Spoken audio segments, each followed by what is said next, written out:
Hi, welcome back guys. This is your sensei, back with another fanfiction. This is the first part of What If Naruto Got Minato's Speed. Now before starting, please give this video a like and subscribe to the channel if you want more videos like this. Now let's get into the fanfic. 1. Joining the slipstream. 5 years after Kyuubi attack, October 10th, Hidden Leaf Village. A festival was currently underway in the marketplace of the village hidden in the leaves. Unfortunately, not everyone was currently enjoying it. Halfway across the city, a mob was currently chasing a blonde 5-year-old, screaming out threats as the members of the mob began catching up to the child. Why are they doing this? What have I ever done to them? The blonde thought as he kept running. As the crowd got closer, a shinobi threw a kunai at the blonde, barely missing the child as he stumbled on a piece of loose pavement. They're actually trying to kill me, the blonde thought with wide eyes. As he thought this, something unlocked inside of his body before he suddenly felt as if he could go much faster than he currently was. Not caring where the feeling came from, the blonde focused on it and shot away from the mean adults, leaving a dust trail to their shock. The blonde ran for a while before coming upon the main gate of the village and stopped running and began panting, ignoring the shocked looks of the guards at the gate from seeing someone so young running so fast. As he was hunched over with his hands on his knees, the boy thought, I don't know what just happened, but I'm glad it did. Right as he finished that thought, the blonde's eyes rolled upwards before he collapsed. As he fell, one of the guards rushed over and caught the boy. Turning to his partner, he said, I'm taking him to the Hokage. Getting a nod from the other, he put the blonde on his back and began roof hopping to a tower in the distance. Naruto's mindscape. Naruto woke up to find himself in the middle of an intersection in a sewer. Looking around, he thought, great, they still caught me and dumped my body in a sewer when they were done. Now how do I get out of here? That was when Naruto noticed a sound. It wasn't a dripping sound like what you would expect in places like a sewer, although there was that. No, it sounded more like a whooshing sound. If Naruto had to describe it, he would say it sounded like some kind of a giant breathing. Naruto looked down the hall that the breathing sound seemed to come from and shrugged. Might as well go check it out. I've got nothing better to do down here, Naruto said to himself before he began walking down the corridor. A short time later, the hall opened into a huge room with bars at the end that formed a pair of truly massive doors. As he entered and began walking towards the door, a voice called out, stopping him in his tracks. So my jailer finally decides to come see me. Naruto shivered as he heard the voice. Don't ask him how, but he felt like the voice would scare the crap out of anyone who heard it. A large growling sound filled the chamber before the voice spoke again. Child, come closer. Naruto shook his head and said, no offense whoever you are, but I'm not quite sure I want to. There was a loud roar before what could only be described as large claws appeared between the bars, slamming on the ground about 10 feet in front of the terrified blonde who had fallen on his butt with a shout. More growling sounded again as the claws withdrew before Naruto heard, curse this seal. If it weren't for that damnable piece of paper, I would devour you. Hearing that he was safe, although not sure how a piece of paper could hold something that had claws that big at bay, the blonde stood up and called out, who are you? Dark chuckling was his answer before the blonde saw a shape take form in the darkness. Naruto's eyes widened as he saw 9 tails waving in the air. Falling back on his butt again, he started chanting, I'm dead, I'm dead, I'm dead, I'm so dead. The revealed fox roared again and said, shut up, you insect. You're not dead, so stop your useless blabbering. Naruto shook his head and said, I've got to be dead. The fourth killed you, foolish mortal. No mere mortal could ever kill me. The only thing that pitiful human could do was seal me inside, you pathetic brat. But mark my words, as soon as I can, I'm getting out of this rotten cage, and on my way out I'll devour you.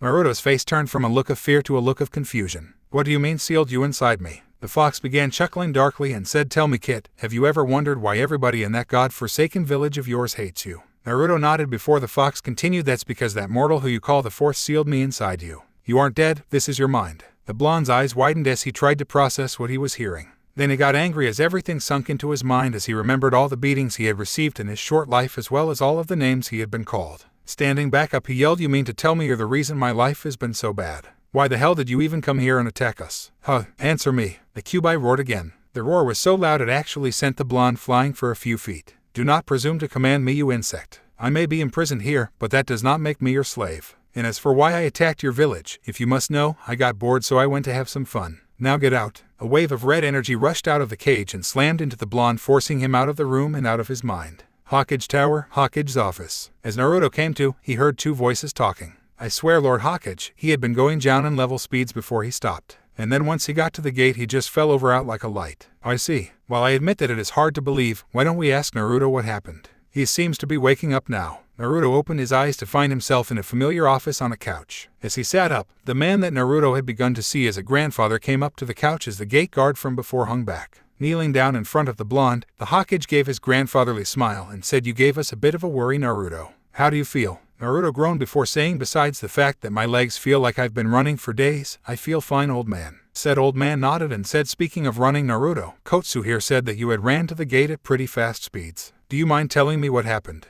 Naruto shrugged and said I don't know. One moment I'm running for my life from another mob, the next a kunai nearly hits me and I felt like I could run faster than anyone in the village. I just focused on that feeling and the next thing I know I'm at the gates trying to catch my breath. Sarutobi raised an eyebrow and thought, did he unlock his bloodline? I thought that wasn't supposed to happen until he was 16. It must have been because of the kunai being thrown at him. The old man was brought out of his thoughts by a hesitant voice saying old man. The Hokage looked at Naruto, who was looking at him like he was trying to figure out if he should keep speaking. Yes, Naruto, was there something else you need to tell me? Naruto nodded slowly and said in an unsure voice, well, you see, after I got to the gate, I ended up passing out and woke up in some kind of a sewer. I ended up meeting the Kyuubi. Naruto frowned as Sarutobi and Kotsu's eyes widened before continuing, at least I think I did. That was one hell of a dream if I didn't. It said something about being sealed inside me and us being in my mind at the time. Sarutobi sighed as he felt a headache as big as the Hokage monument coming on. Rubbing the bridge of his nose, he said, Kotsu, you are dismissed. I don't believe I have to tell you to keep what you have heard in this office to yourself. The last thing we need right now is anyone else learning that Naruto has talked to the Kyuubi. The guard nodded and walked out of the office, closing the door on his way out. Sarutobi then looked back at Naruto and said, Naruto, there's a lot we need to talk about. First off, I'm afraid that wasn't a dream. Unfortunately, nothing we could do could kill the Kyuubi. It was a form of solid chakra. Therefore, the only thing the fourth could do was seal it inside of you, giving his live in exchange. Naruto was wide-eyed as Sarutobi continued, I was hoping that you wouldn't find out about that until you were older, but I guess there's nothing I can do about that now. Either way, we have something else that is possibly even more important to discuss. You remember that feeling of being able to run so fast that you talked about?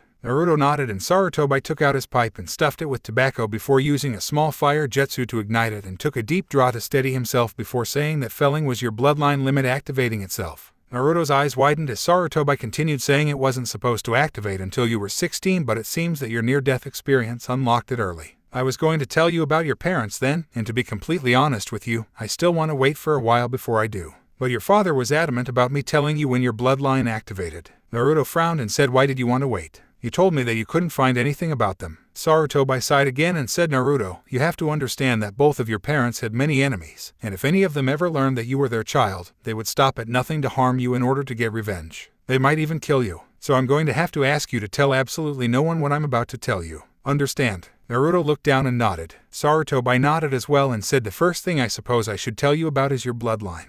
It doesn't actually have an official name, but your father called it the Slipstream. 7 years later, Hidden Leaf Village main gate. Kotsu and his partner Izumo were lounging inside the gate guard's booth with no one in sight when they heard a voice say, do you guys ever stay awake your whole shift? If I didn't know any better, I would say you two are being paid to sleep. The two looked up and saw a 12-year-old blonde in a regular shinobi outfit with a pack over his shoulder signing the check-in sheet. Kotsu smirked and said, you're just jealous that you don't have as easy a job as we do, Kitsune. Said Shinobi simply smirked and shook his head before saying whatever, before seeming to disappear like he was never there. Izumo shook his head and said, no matter how many times I see him do that, it still weirds me out to see him just disappear like that. Kotsu merely chuckled with a yap before placing his head back on the booth's counter and went back to sleep. Naruto reappeared at the door of his apartment and pulled out a set of keys before finding the right one and placing it inside the door's lock. As he turned the key, he thought, I'm so glad no one lives up here with me. No awkward questions to answer if I ever just appear in front of someone. Once the door was unlocked, Naruto walked in and closed the door before heading to his room and putting the pack into his closet after pulling a scroll out of one of the side pockets. Naruto then grabbed an orange jumpsuit and changed into it before hanging his previous outfit in the back of the closet. Untying his headband, he then opened a secret compartment and placed it in before shutting it. Closing the closet door, Naruto walked back out of his apartment and locked the door before disappearing again. Hokage Tower, Hokage's office. Sarutobi was currently doing every Kage's enemy. As he signed another form and reached for another from the large pile of paperwork on his desk, he said, I take it your mission was a success. Naruto nodded from where he was standing in front of the desk and said, yes sir. No problems eliminating the bandits. Overall it was a smooth in and out operation. My report has the specifics on what was stolen and everything else. As Naruto spoke, he placed the scroll on the desk and Sarutobi nodded before lightly muttering about there being even more paperwork and that his successor must have used his bloodline limit to get done with it so easily. Naruto smiled when he heard this and said, you know old man, I think I figured out on the way back how he actually did it so fast. And it wasn't his bloodline either. Sarutobi's eyes widened and he said, really? How? Naruto simply made a cross shape with his hands and after a moment Sarutobi's eyes widened further before he began banging his head on his desk saying, stupid, stupid, stupid. The door to the office opened and Sarutobi's secretary poked her head in and said, sir, is everything all right? Naruto turned around as Sarutobi raised his head that now had a red mark on his forehead and said, yeah Mrs. Ryuneis, everything's all right. The old man just realized something that he should have figured out a long time ago. Mrs. Rihanna's nodded, not questioning how Naruto had got in without her noticing, having stopped trying to catch said blonde getting in past her years ago. Smiling, she closed the door again and went back to her desk. And shook his head free of the cobwebs he had put into his mind and decided to get to other important matters. So you believe that Mizuki will finally take the bait this year? Naruto turned back around to look at his leader and nodded, saying he's getting pretty impatient, but he seems willing to wait until after graduation. He probably feels that since it will be 3 times this year that I'll be desperate enough not to ask too many questions. Like they say, third time's the charm. Tell you what though, if he doesn't go for it this time, I say just send him to Ibiki regardless. I don't think I could take another year in there. I can't tell you how many times I wanted to wipe that smug smirk off of the Uchiha's face during our spars. Sarutobi nodded and said, I know it's been hard for you, Naruto. But look on the bright side. We do this right and you most likely won't have to deal with young Sasuke or any of your other classmates for a long time. Naruto nodded again and said, yeah, I'm going to miss Hinata though. She was the only one who was actually nice to me. Tell you one thing though, I'll be glad when I no longer have to act like I'm head over heels in love with Haruno.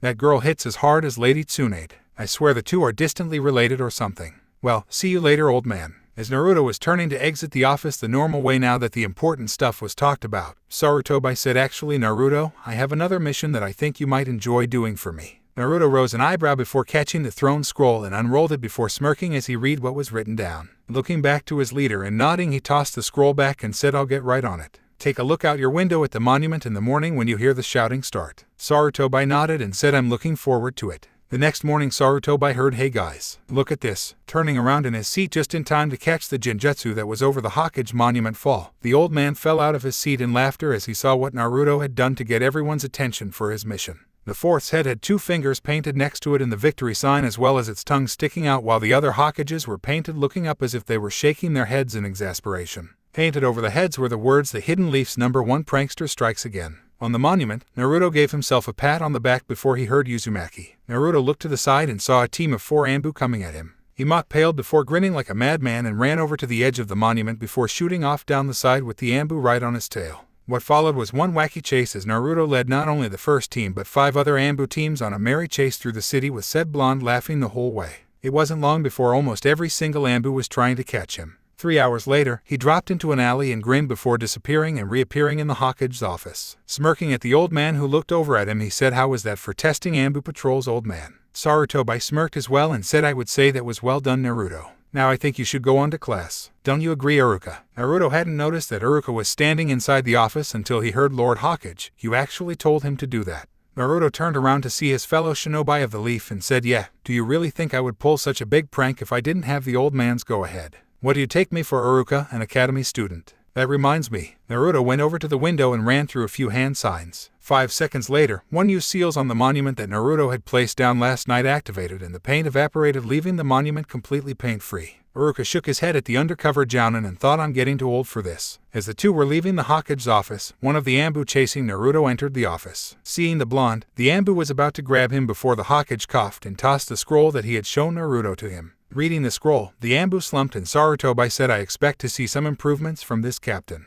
We don't want an enemy shinobi being able to move around so easily. The Anbu nodded before bowing and left room. Iruka and Naruto followed him as they headed back to the academy. As they exited the tower, Iruka said, I still cannot believe the Hokage actually gave you a mission like that, Naruto. Naruto merely shrugged and said, me either. But hey, I'm not complaining. Iruka chuckled and said, I doubt you ever would. You do realize, however, that you won't be able to do any more pranks in a few days, right? Naruto made a sad face and said, don't remind me. I'm going to miss being able to let some steam out with pranks. The rest of the trip to the academy was relatively quiet after that. As they entered the building, they made a quick stop to grab some rope from the supply storage room, and Iruka tied Naruto in order to keep up pretenses. 5 minutes later, Naruto was sitting on the ground in front of his classmates as Iruka lectured him, much to the students' entertainment.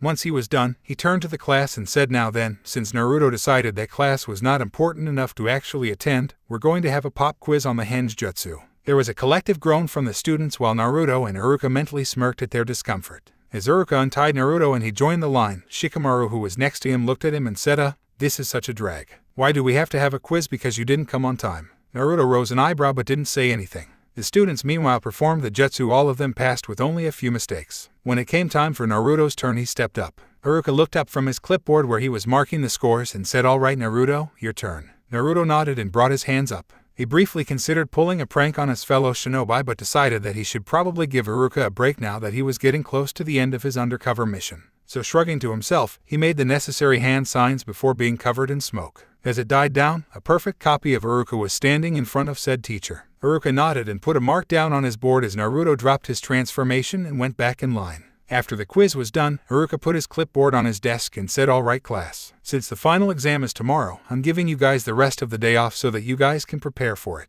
If any of you want some last-minute practice for your kunai and shuriken throwing, I'll be at the target range. Other than that, good luck to you all and I'll see you tomorrow." Naruto stood up and followed Iruka out the door, and the two headed towards the target range as the other students filed out, some heading to the range with the two shinobi and the others leaving the academy. Once they were at the target range, the students began picking up training kunai and shuriken and lined up for their chance at the targets. Iruka was watching them from a safe distance, supervising with Naruto standing next to him, having been able to choose his gear first. "So what do you think of their chances during the exams?" Iruka asked Naruto in a low voice so no one else could hear them. Naruto studied the students for a moment before saying none of them should really have any problems with the academy final exam as far as I can tell. As for the actual final exam, well, that really depends on who gets which sensei, since they usually do different tests even if they are generally the same idea. "Any idea on the team placements yet?" Iruka shrugged and said a few. The third is hoping for a repeat of the Ino Shikacho team's record with their children, and Anata, Shino, and Kiba would make a good tracking team. Everyone else will probably just be a grouping by grade and if I know they can work well together. Naruto nodded and said, "What about the Uchiha and the Haruno?"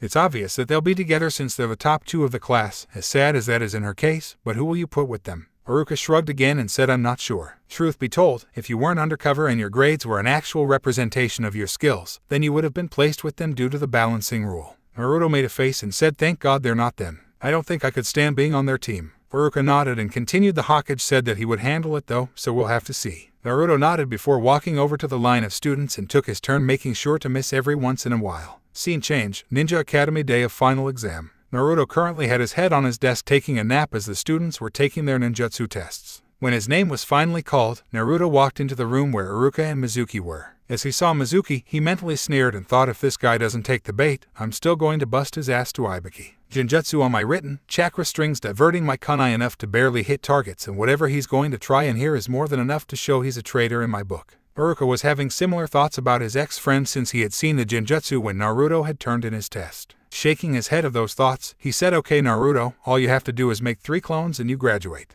Naruto nodded and faked a look of concentration before he made the necessary hand signs. Just as Naruto decided to overload the jutsu as much as possible, he felt a slight genjutsu come over him, disrupting it even more. Naruto mentally shrugged and let loose with the fire hose that was his chakra anyway. A single poof of smoke appeared to his side before a clone that looked like it had been beaten by a horde of Sasuke's fangirls was on the ground with its right foot twitching. Iruka rose an eyebrow at the sight, having not only sensed the genjutsu but also how much chakra Naruto put into it, and thought, how is that thing not a shadow clone? Naruto really let loose on that one. Oh well, time to get this show on the road. Sighing, he said, "I'm sorry Naruto, but you fail." Naruto hung his head down as Mizuki tried to defend him, never noticing the smirk on the blonde's face. An hour later, Naruto was on the swing in front of the academy watching the students being congratulated by their parents. Feeling a pang in his heart at the sight, he thought, I wish Mom and Dad were here. He was brought out of his musings as he heard whispering directed towards him. He's the only one who didn't graduate. Yeah, well, good riddance. You know that he's the SHH, we're not supposed to talk about that. Naruto mentally rolled his eyes and thought, close-minded fools. He then sensed Mizuki's presence and thought, about damn time.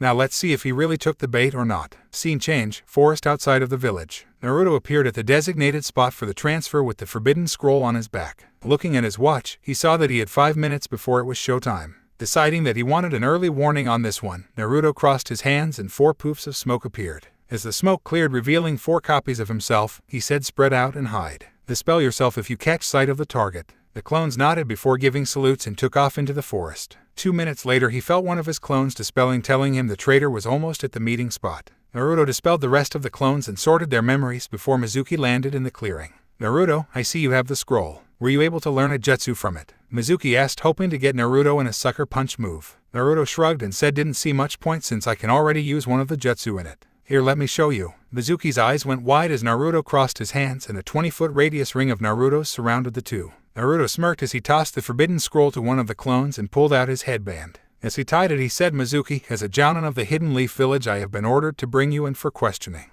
Will you come quietly?" Mizuki just stared for a moment before he began laughing an insane laugh and said, "Ha, that's a laugh, you demon brat." I have to admit that your genjutsu may have surprised me, but there is no way a dead last demon brat like yourself could be a genin, let alone a jounin. Naruto smirked and said 2 words, undercover, and with that, he disappeared, causing Mizuki to look around frantically before he felt a burning feeling on his back. Screaming out in pain, Mizuki turned around trying to find the blonde but wound up with another line of pain going down his back again. If the traitor could see his back, he would have noticed his clothes burnt around 2 severe burns on his back that was in a cross shape. Mizuki suddenly screamed in pain again as a burn appeared running down first his right arm and then his left. As he tried to figure out what was happening, a burn trail appeared along the backs of both his legs, causing Mizuki to scream even louder. Finally, a burn ring appeared around his neck. Mizuki finally couldn't take any more and fainted from the pain. Naruto reappeared with his hands in half-ram signs held loosely by his sides with blue chakra surrounding the straight fingers in a thin shell. Dropping the chakra technique, Naruto walked over to Mizuki, shook his head and said, "What a pansy," before taking out a spool of ninja wire and began tying the traitor. Once he was done, he took the scroll back from his clone before dispelling the ring.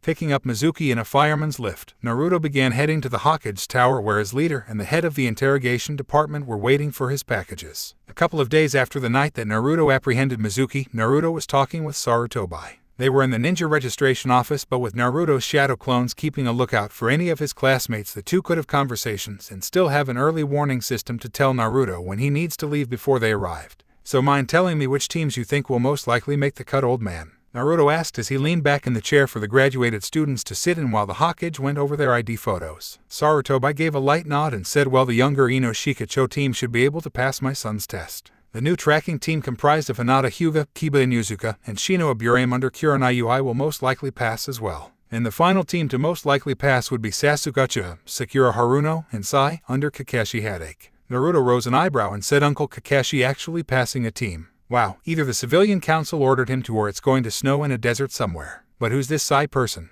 I've never heard of him." Sarutobi sighed and said he's one of Danzo's trainees. Said that he would be a good balancer for the team since he is more capable than young Sakura and almost as good as young Sasuke. Naruto narrowed his eyes when he heard the elder's name. The man had tried to approach Naruto more than once as he trained to become a shinobi, but he gave Naruto really bad vibes whenever he did. One of Naruto's clones suddenly dispelled itself, telling him that a little kid was coming towards the office with a shuriken in his hand. Frowning at the unusual sight, he looked over to the old man and signed what his clone had seen to him. Sarutobi sighed before signing back not to do anything right as the door opened and said kid came in running with the shuriken held haphazardly up high and yelling out on guard, "Old man, today is the day I finally defeat you."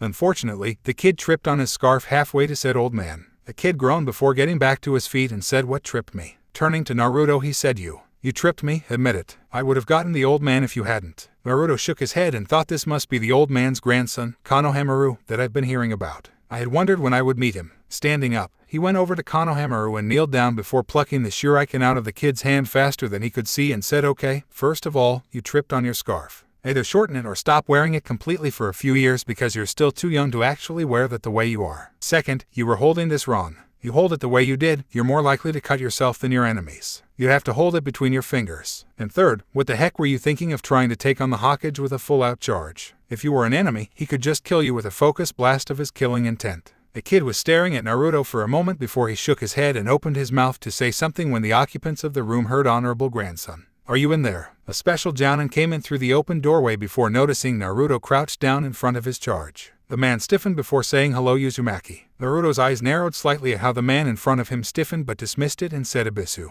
I take it this kid is your charge." Ebisu nodded and said, "That's right, I have been handpicked by the Lord Hokage to train his honorable grandson." Naruto shook his head and said, "Why does everyone feel the need to call him that? The kid's got a name, it should be used." Ignoring the look he was getting from said kid he said, "If you need me, old man, I'll be at my training field on the monument." Sarutobi nodded and Naruto disappeared, making Konohamaru's eyes widen. Turning to his grandfather he said, "Hey, old man, how did he do that?" Ebisu squawked out something about showing the Lord Hokage proper respect, but Sarutobi just chuckled and said, "Naruto is a very fast person, Konohamaru." Ebisu pushed his sunglasses higher up his nose and said, "Be that as it may, I still think he's too young to be a jounin Lord Hokage." Konohamaru's eyes widened again hearing that, while Sarutobi rose an eyebrow and said there have been others who have become jounin at that early if not earlier in age. Ebisu, Itachi Uchiha and Kakashi Hadake, just to name a couple. Ebisu frowned and said, "With all due respect, Lord Hokage, but one of those went insane and killed his own clan while the other has degraded into a perverted delinquent who has no sense of punctuality whatsoever." Sarutobi frowned and said, "That's true."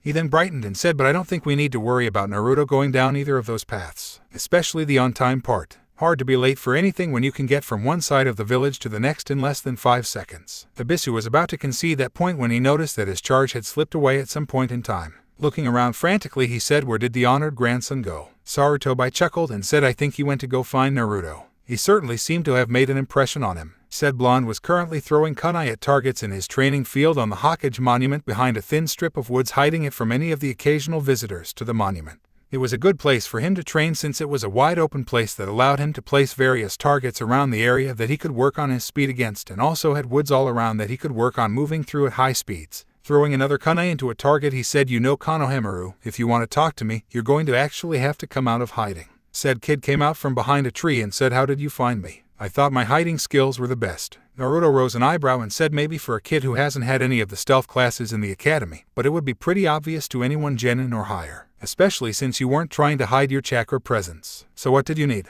Konohamaru looked down for a moment and then said, "Teach me." Naruto's eyebrow shot back up and he said, "Teach you? Why would I do that? Don't you already have a teacher?" Konohamaru looked him in the eye and said, "Yeah, but he never teaches me anything. He just keeps saying that if I do what he says that I'll become Hokage quicker. And he never calls me by my name. He just calls me honored grandson just like everyone else. You are the only one besides my family to actually call me by my name." Naruto sighed and said, "Konohamaru, I can't be your teacher. I have missions I have to go on." Konohamaru looked back down before Naruto continued, "But I should be able to show you a thing or two every now and then." Konohamaru's head snapped back up and he said, "Really?" Naruto nodded and said, "Yup. Why don't we start with something pretty simple? Come on over where I'm standing and I'll show you the proper way to throw a kunai." As Konohamaru came over to where he was standing, Naruto went over to the targets and pulled out the kunai he had thrown before walking back to Konohamaru. Once he was beside the kid, he started explaining how to throw the throwing knives while Konohamaru listened intently. In a nearby tree, Abisu watched the two and thought, "I guess the Lord Hokage was right about him. I think I'll let him continue these lessons every once in a while. It seems to be doing the honored grandson some good."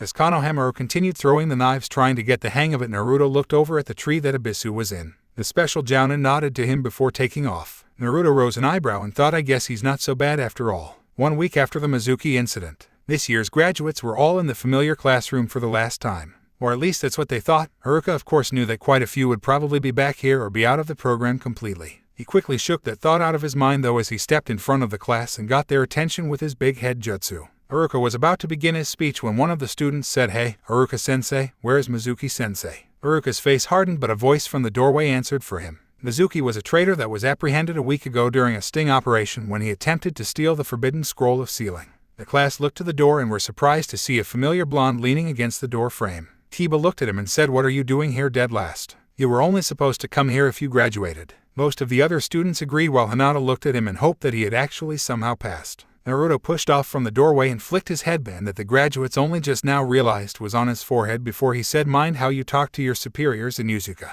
I was under orders by the Hokage for the past 3 years to draw that traitor into a trap and take care of him. I am not in the mood to deal with some fresh out of the academy rookie who can't accept the fact that someone was working undercover." The class was stunned with various thoughts running through their minds. Some were reevaluating what they thought they knew about the blonde, while others were furious that the dead last had apparently been stronger than he let on. Meanwhile, Hinata was just confused. She was glad that Naruto had failed on purpose, but was beginning to wonder how much of what she had seen of the blonde that none of the others did had been real, if it all was just an act. Naruto then walked over to Uruka and took a scroll out from his jounin vest that made the class even more shocked when they finally noticed that not only was Naruto not wearing his Kill Me orange jumpsuit, but was wearing the uniform of an elite shinobi of their hidden village. Giving the scroll to his comrade, he said, "Here, Uruka, the Hokage wants you to go over this when you have the free time and tell him what you think once you're done." Uruka nodded before he put the scroll in his chunin vest and said, "Well do. Thanks, Naruto." Naruto nodded before he turned to face the class and gave a quick salute before seeming to disappear into thin air. Uruka chuckled at the dumbfounded looks on all of the students, which snapped them out of their shock and began shouting out questions. Uruka got a tick mark on his head before he performed his patented big head jutsu again and said, "Be quiet.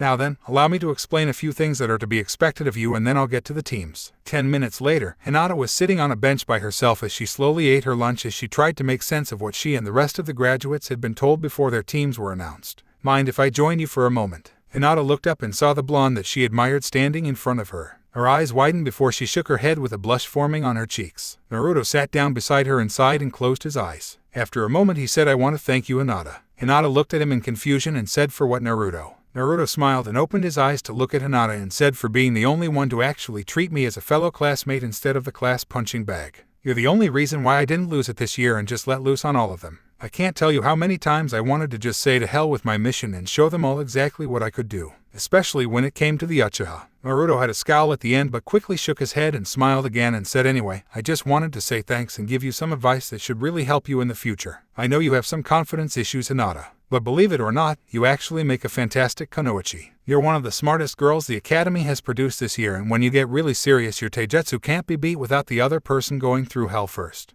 Your only problem seems to be that you're afraid of what others may think of you. Anyway, here's my advice. When you have something that you have to do in front of or for someone, just forget about them. Seeing her confused look, he elaborated. Forget that anyone is judging you on what you do. Simply focus on the task and do it. Don't worry about what others think about every single thing that you do. It's you who's doing them, not the other people around you. If it pleases them, then that's great, but if not, then it's not the end of the world. You'll just have to try harder next time. Understand? Hinata nodded and Naruto smiled again before standing up. Turning to her, he said, I need to get going now, but if you ever need some help or just someone to talk to, I'll do my best to be there for you, all right.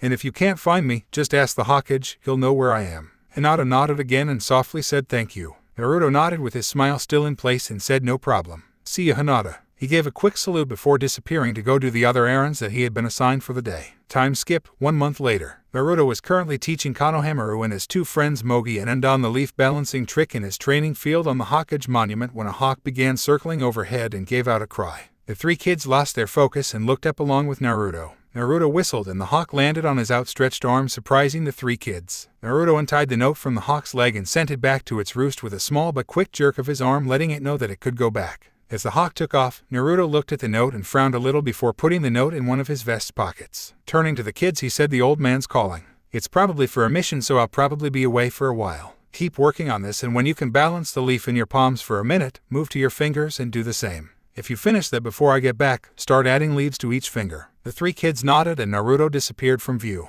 Naruto reappeared in the Hokage's office and came to attention before saying, you summoned me, sir. Sarutobi nodded and said Team 7 was just recently assigned an escort mission for a bridge builder from the Land of Waves. Their mission was to escort the man back to his home and protect him while he finished a bridge from any bandits that would turn up. However, the client lied about who would be after him and the team ran into a couple of Chunin-level ninja. Kakashi decided to continue the mission due to what he says are extreme circumstances. He has requested backup though, and I am sending you as it. You are to leave immediately. Expect more enemy shinobi, possibly at Jounin rank. Any questions? Naruto shook his head and Sarutobi tossed him a scroll that Naruto caught before giving a salute and disappeared again, heading to his apartment to pack for the trip. Once Naruto had everything he would need, he quickly went to the village gate and showed Kotsu and Izumo his mission scroll as he signed himself out. Once that was done, he quickly focused on the sense of extreme speed and took off. Minato Namikaze's Hirashin jutsu is heralded as a masterpiece of seals. Nothing could be further from the truth. The Hirashin was nothing more than Minato using his bloodline. When a bearer of the slipstream bloodline uses it, they move so fast that they get tunnel vision, making it very dangerous to use in a combat situation.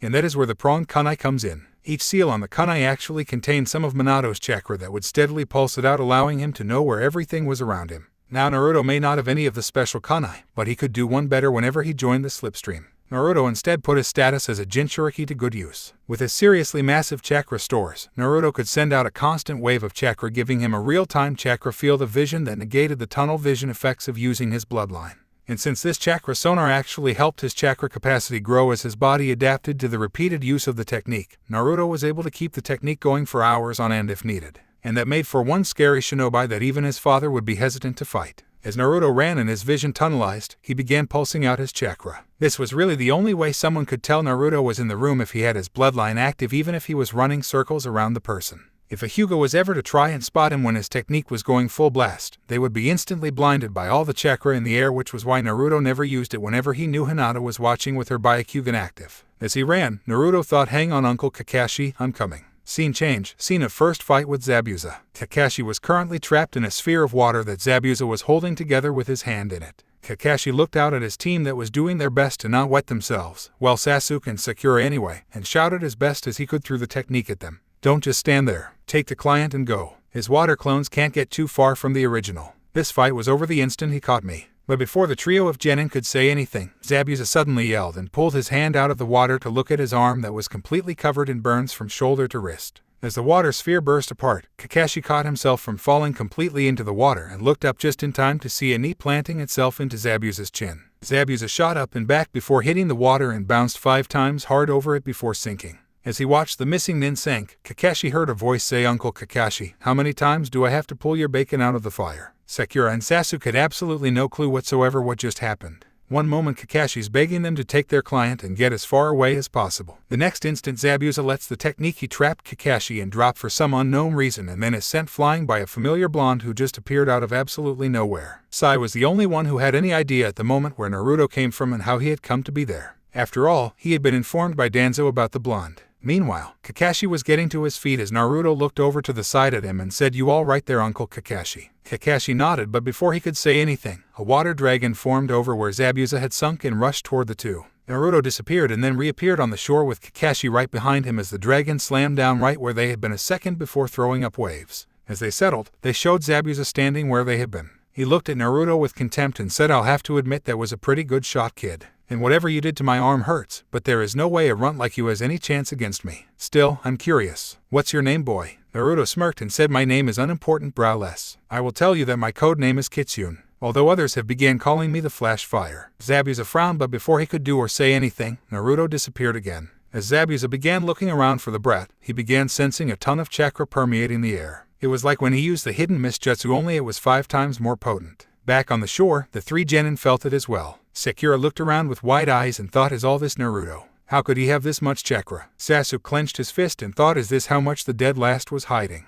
I should have that power, not him." Sai was merely observing to the best of his abilities. Danzo had always told him and the rest of the Root Ambu that Naruto had the potential to be even better than the 4th and to consider themselves lucky if they ever witnessed him in action. Tazuna meanwhile was just trying to figure out how a boy no older than his escorts could just disappear like that. Kakashi was most likely the calmest out of everyone as he simply waited for Naruto to make his move. He was ready to be the backup for his sensei's son if he needed it, but he highly doubted he would. Then Naruto's voice sounded from all around at once, reminding the 3 genin and bridge builder what Zabuza had done just earlier. There are 4 types of burns: 1st degree, 2nd degree, 3rd degree, and 4th degree. Which burn should I use today? Everyone except for Kakashi was looking around trying to find the blonde while wondering at the same time what the hell he was talking about. That all changed when they heard, "Why don't we start with 2nd?" Right after he said that, Zabuza screamed in pain as a 2nd-degree burn suddenly appeared going across his chest from right hip to left shoulder. Right after, his left arm became completely covered in burns just like his left one, only these were much more painful. Even from the distance the genin were at, they could see the big blisters that were already beginning to form. Zabuza then yelled again and turned around trying to hit something behind him, showing everyone the 5X-shaped burns on his back that were placed with one right in the middle with the other 4 connected with one on each of the 4 lines of the center one. Zabuza roared in pain again as his pant legs burned near the back of his knee, showing even more burns there. He then shouted out, "Where the hell are you?" Everyone then heard chuckling before Naruto said, "What's the matter, Zabuza? I thought you were a master of silent killing. Surely you can find one little kid without too much problems, right?" Before Zabuza could say anything though, he flew to the side before abruptly switching directions constantly like he was a pinball stuck in the bouncer section of an invisible pinball machine. Finally, after a minute of this, he was suddenly sent flying into a tree trunk. Zabuza screamed out in pain as the burns on his back hit the tree trunk, causing the blisters to pop. Naruto reappeared on a tree branch to his right. Zabuza looked up at him and said, "What are you?" Naruto looked down at him and said, "Your worst nightmare." All of a sudden, 3 senbon needles embedded themselves in the side of Zabuza's neck, causing him to slump over dead, startling everyone else. Naruto hopped down and said, "You sure took your sweet time, Hunter Nin."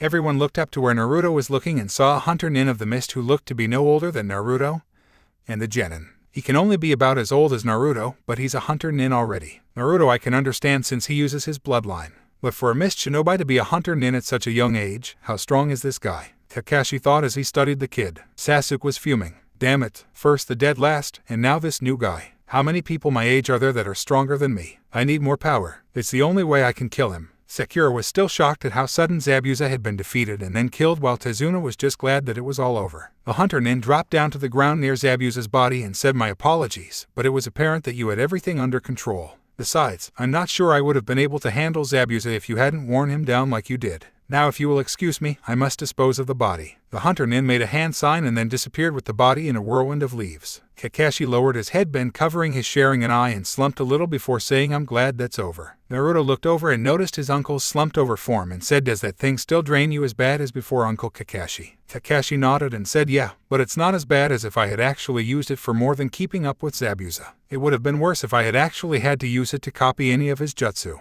Naruto HM'd and said, "Still, we better find you a place to lie down soon." Turning to Tazuna he said, "How close are we to your house, old man?" "About 5 more miles," Tazuna said. Naruto nodded and went over to Kakashi before slinging one of his arms over his shoulders and made a lead-the-way motion with his free hand. As the genin fell in around them, Sakura decided to ask about the things on her mind. "Hey Naruto, getting a HM." In response, she continued, "What exactly did you do back there? You just disappeared for a while and then these burns appeared and after that Zabuza just started flying through the air." Naruto thought about whether or not he should tell her anything considering how she had treated him in the past, but decided that he might as well, otherwise she and the Uchiha would never leave him alone. "It's actually pretty simple, Haruno. I merely moved faster than the eye could see. Those burns that appeared on Zabuza's body resulted from the friction of pressing my fingers against his skin while I moved so fast around him. As for the flying around bit, I was simply hitting him with my fists." Sakura frowned and said, "Wait, if those burns resulted from friction, why aren't your fingers burned? And for that matter, how did just your fingers burn Zabuza's whole arm?" Naruto shook his head and said, "You know Haruno, for the smartest girl in your class, you sure don't think. What is the most important thing that a shinobi uses that separates us from civilians?" Sakura's eyes lit up in understanding before she scowled at the tone of voice Naruto used. She refrained from hitting him though since he was carrying her sensei. She then frowned and said, "You still didn't answer the other question."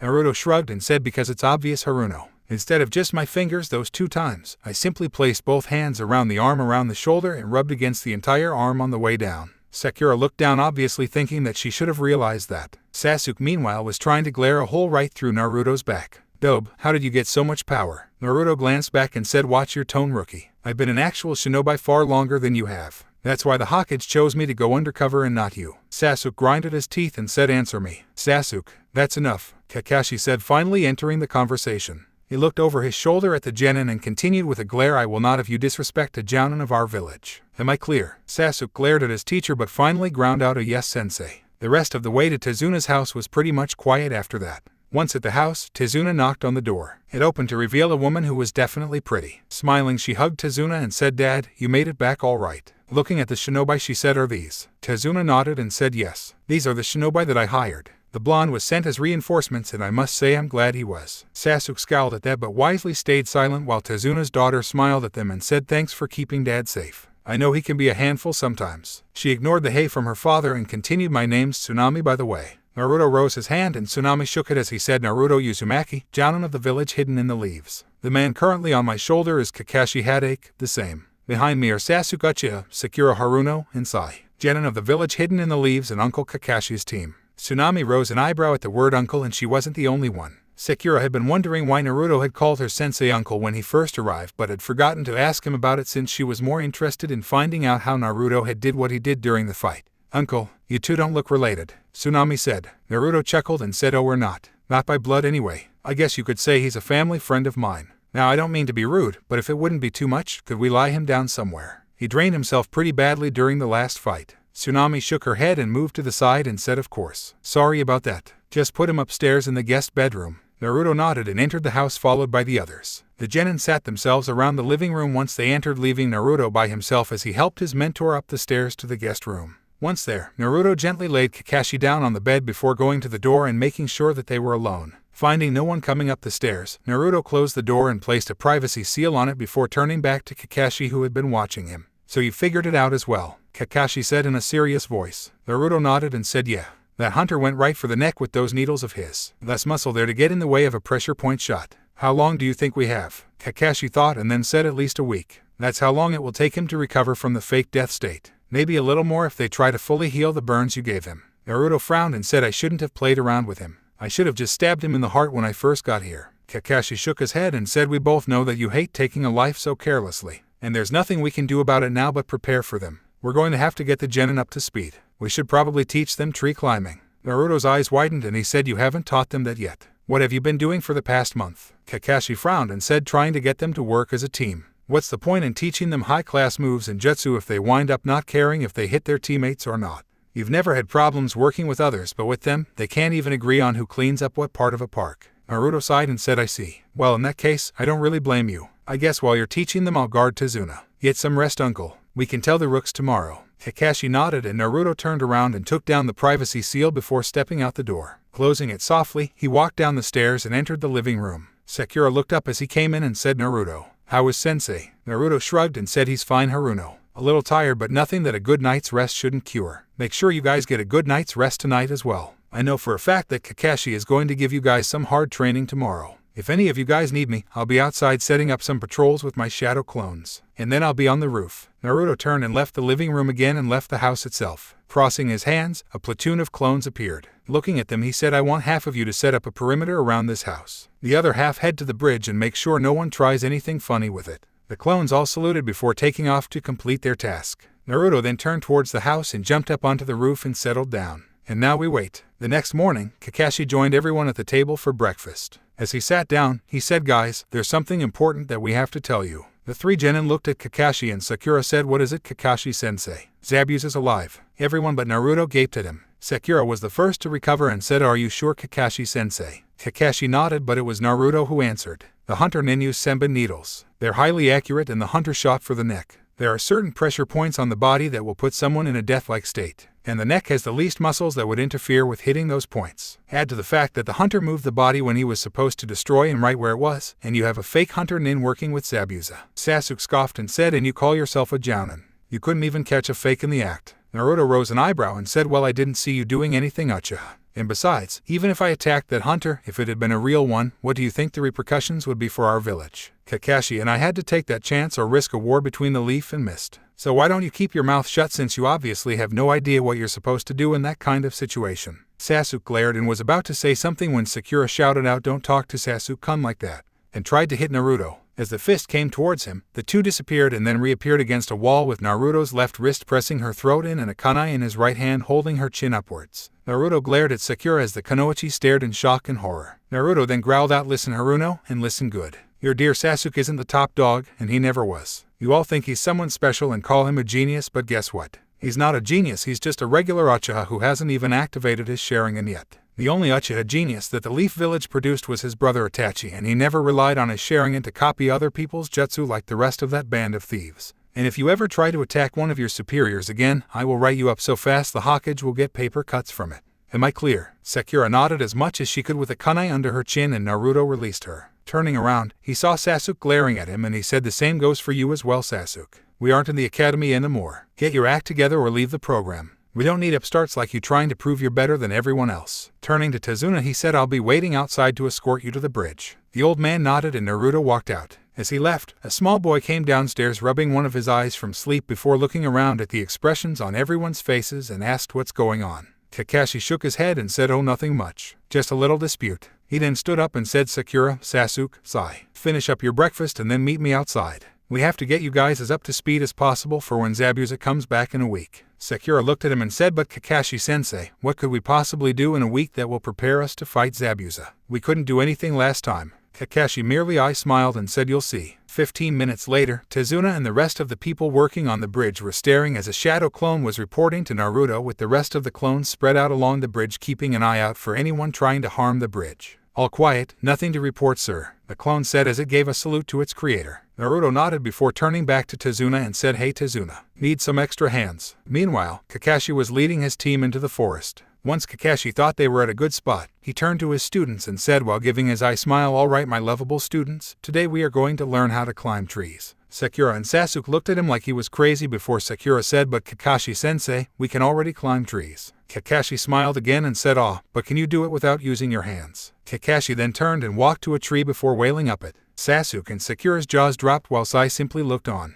Kakashi reached the lowest branch of the tree about 20 feet up and hang down from the bottom of it. Keeping his smile, Kakashi said, "This is a chakra exercise that is essential to all ninja. Using your chakra, you can stick to the sides of any solid object. You must focus your chakra to your feet to stick to the surface. Too much and you will blast yourself off. Too little and you will slip off." Kakashi reached into his kunai pouch and threw 3 kunai on the ground in front of his 3 students' feet and said, "You should use those to mark your progress. I'd suggest getting a running start." Sakura and Sasuke got determined looks as they picked up the kunai while Sai simply bent down to pick his up. The 3 then focused on separate trees and took off at them at a run. Sasuke made it up about 10 steps before the bark suddenly splintered and Sasuke launched himself back as a small crater the size of his foot and half an inch deep appeared. As Sasuke backflipped and landed in a crouch, he thought, "So it's an exercise of balance. Too much chakra and you push the object away from you. Too little and you don't stick. This is easy." Sasuke looked up, his eyes widened when he saw that Sakura was on a branch at the same level as Kakashi. "What are you doing on the ground, dickless?" Sasuke's head jerked to the side and his eyes virtually bugged out when he saw that Sai was on a branch of his own about 10 feet above Sakura's position. Sakura's file said that she had perfect chakra control. and I imagine that Danzo had made sure Sai was as capable as possible. Sakura meanwhile was shooting a glare and shouted out, "Don't insult Sasuke-kun." HM, so much for the heir of the most powerful clan of the Hidden Leaf Village. It seems like Sakura and Sai are a bit better at this than you are, Kakashi said, trying to motivate Sasuke. Sasuke growled before rushing the tree again. Scene change, Tazuna's bridge 30 minutes later. The bridge was buzzing with activity as the workers worked beside some of Naruto's clones. Each worker had a clone to help him who was being taught how to do what they were doing. The general plan was that since clones were only made out of chakra, they could continue working when their teachers were taking a lunch break, while said teachers could watch and correct if they had to. That way they could get an extra hour in building the bridge but still leave at the usual time. Naruto had briefly considered making more clones when the workers were done for the day with the sole purpose of carrying on for the night, but Tazuna shot the idea down, stating that even if the clones learned how to do everything perfectly, he and the other workers would have to check each section they built, and if any of them weren't up to spec they would just have to tear them down, which would be a waste of materials. Naruto conceded the point, though he did say that he would keep those clones around at night again to guard the bridge, since Gato might just decide to try and blow the bridge up and be done with it. Tazuna had paled at that and readily agreed that it would be a good idea. That night at dinner, Naruto was sitting next to Tsunami's son Inari when Team 7 came in the house with the 3 genin in various states. Sakura came in looking absolutely exhausted, but other than that fine. Sai looked like he had done nothing more than have a light jog for about an hour. But it was Sasuke's appearance that nearly made Naruto laugh. He was covered in scuff marks and looked about ready to collapse. "You guys have fun?" Naruto asked with a raised eyebrow. Sai didn't say anything and instead just sat down and began eating, while Sakura groaned in response before following suit. Sasuke glared at the blonde before following suit, causing Naruto to chuckle. "What's so funny, Dobe?" Sasuke growled out. Naruto's face instantly turned serious and he said, "Watch your attitude, rookie. Like I said to Inuzuka, I wasn't in the mood to deal with a rookie that couldn't handle the fact that I was undercover, and I'm still not. You're not the greatest thing to grace the earth, and you never will be. You aren't even the greatest Uchiha. You're just a second-rate one who hasn't even activated his Sharingan yet." Sasuke roared and launched himself at the blonde, only to be caught by Kakashi. "Calm down, Sasuke." "Naruto, I would have expected better from you," Kakashi said, glaring at Sasuke and then looking at Naruto in a disappointed manner. Naruto shrugged and said, "What do you want me to say, Uncle Kakashi? The Uchiha needs to learn that he's not as great as he thinks he is. And since there is no real way to sugarcoat it in a way that he would still understand, I simply told him in the most straightforward way possible." Naruto's eyes then narrowed and he said, "And as far as I'm concerned, the Uchiha were all overrated anyway. They were nothing but thieves stealing the hard work of others. The only one who wasn't like that was Itachi. No wonder he went and killed the rest of his clan. He must have gotten sick of all their arrogance." Sasuke roared and struggled to break free of Kakashi's grip and shouted out, "You take that back." Naruto stood up and began walking out of the kitchen. As he passed through the door he called out, "Why would I take back the truth?" An hour later, Kakashi came out of the window to his room and found Naruto staring at the moon. As he sat down beside him he said, "I really wish you wouldn't antagonize my students, Naruto."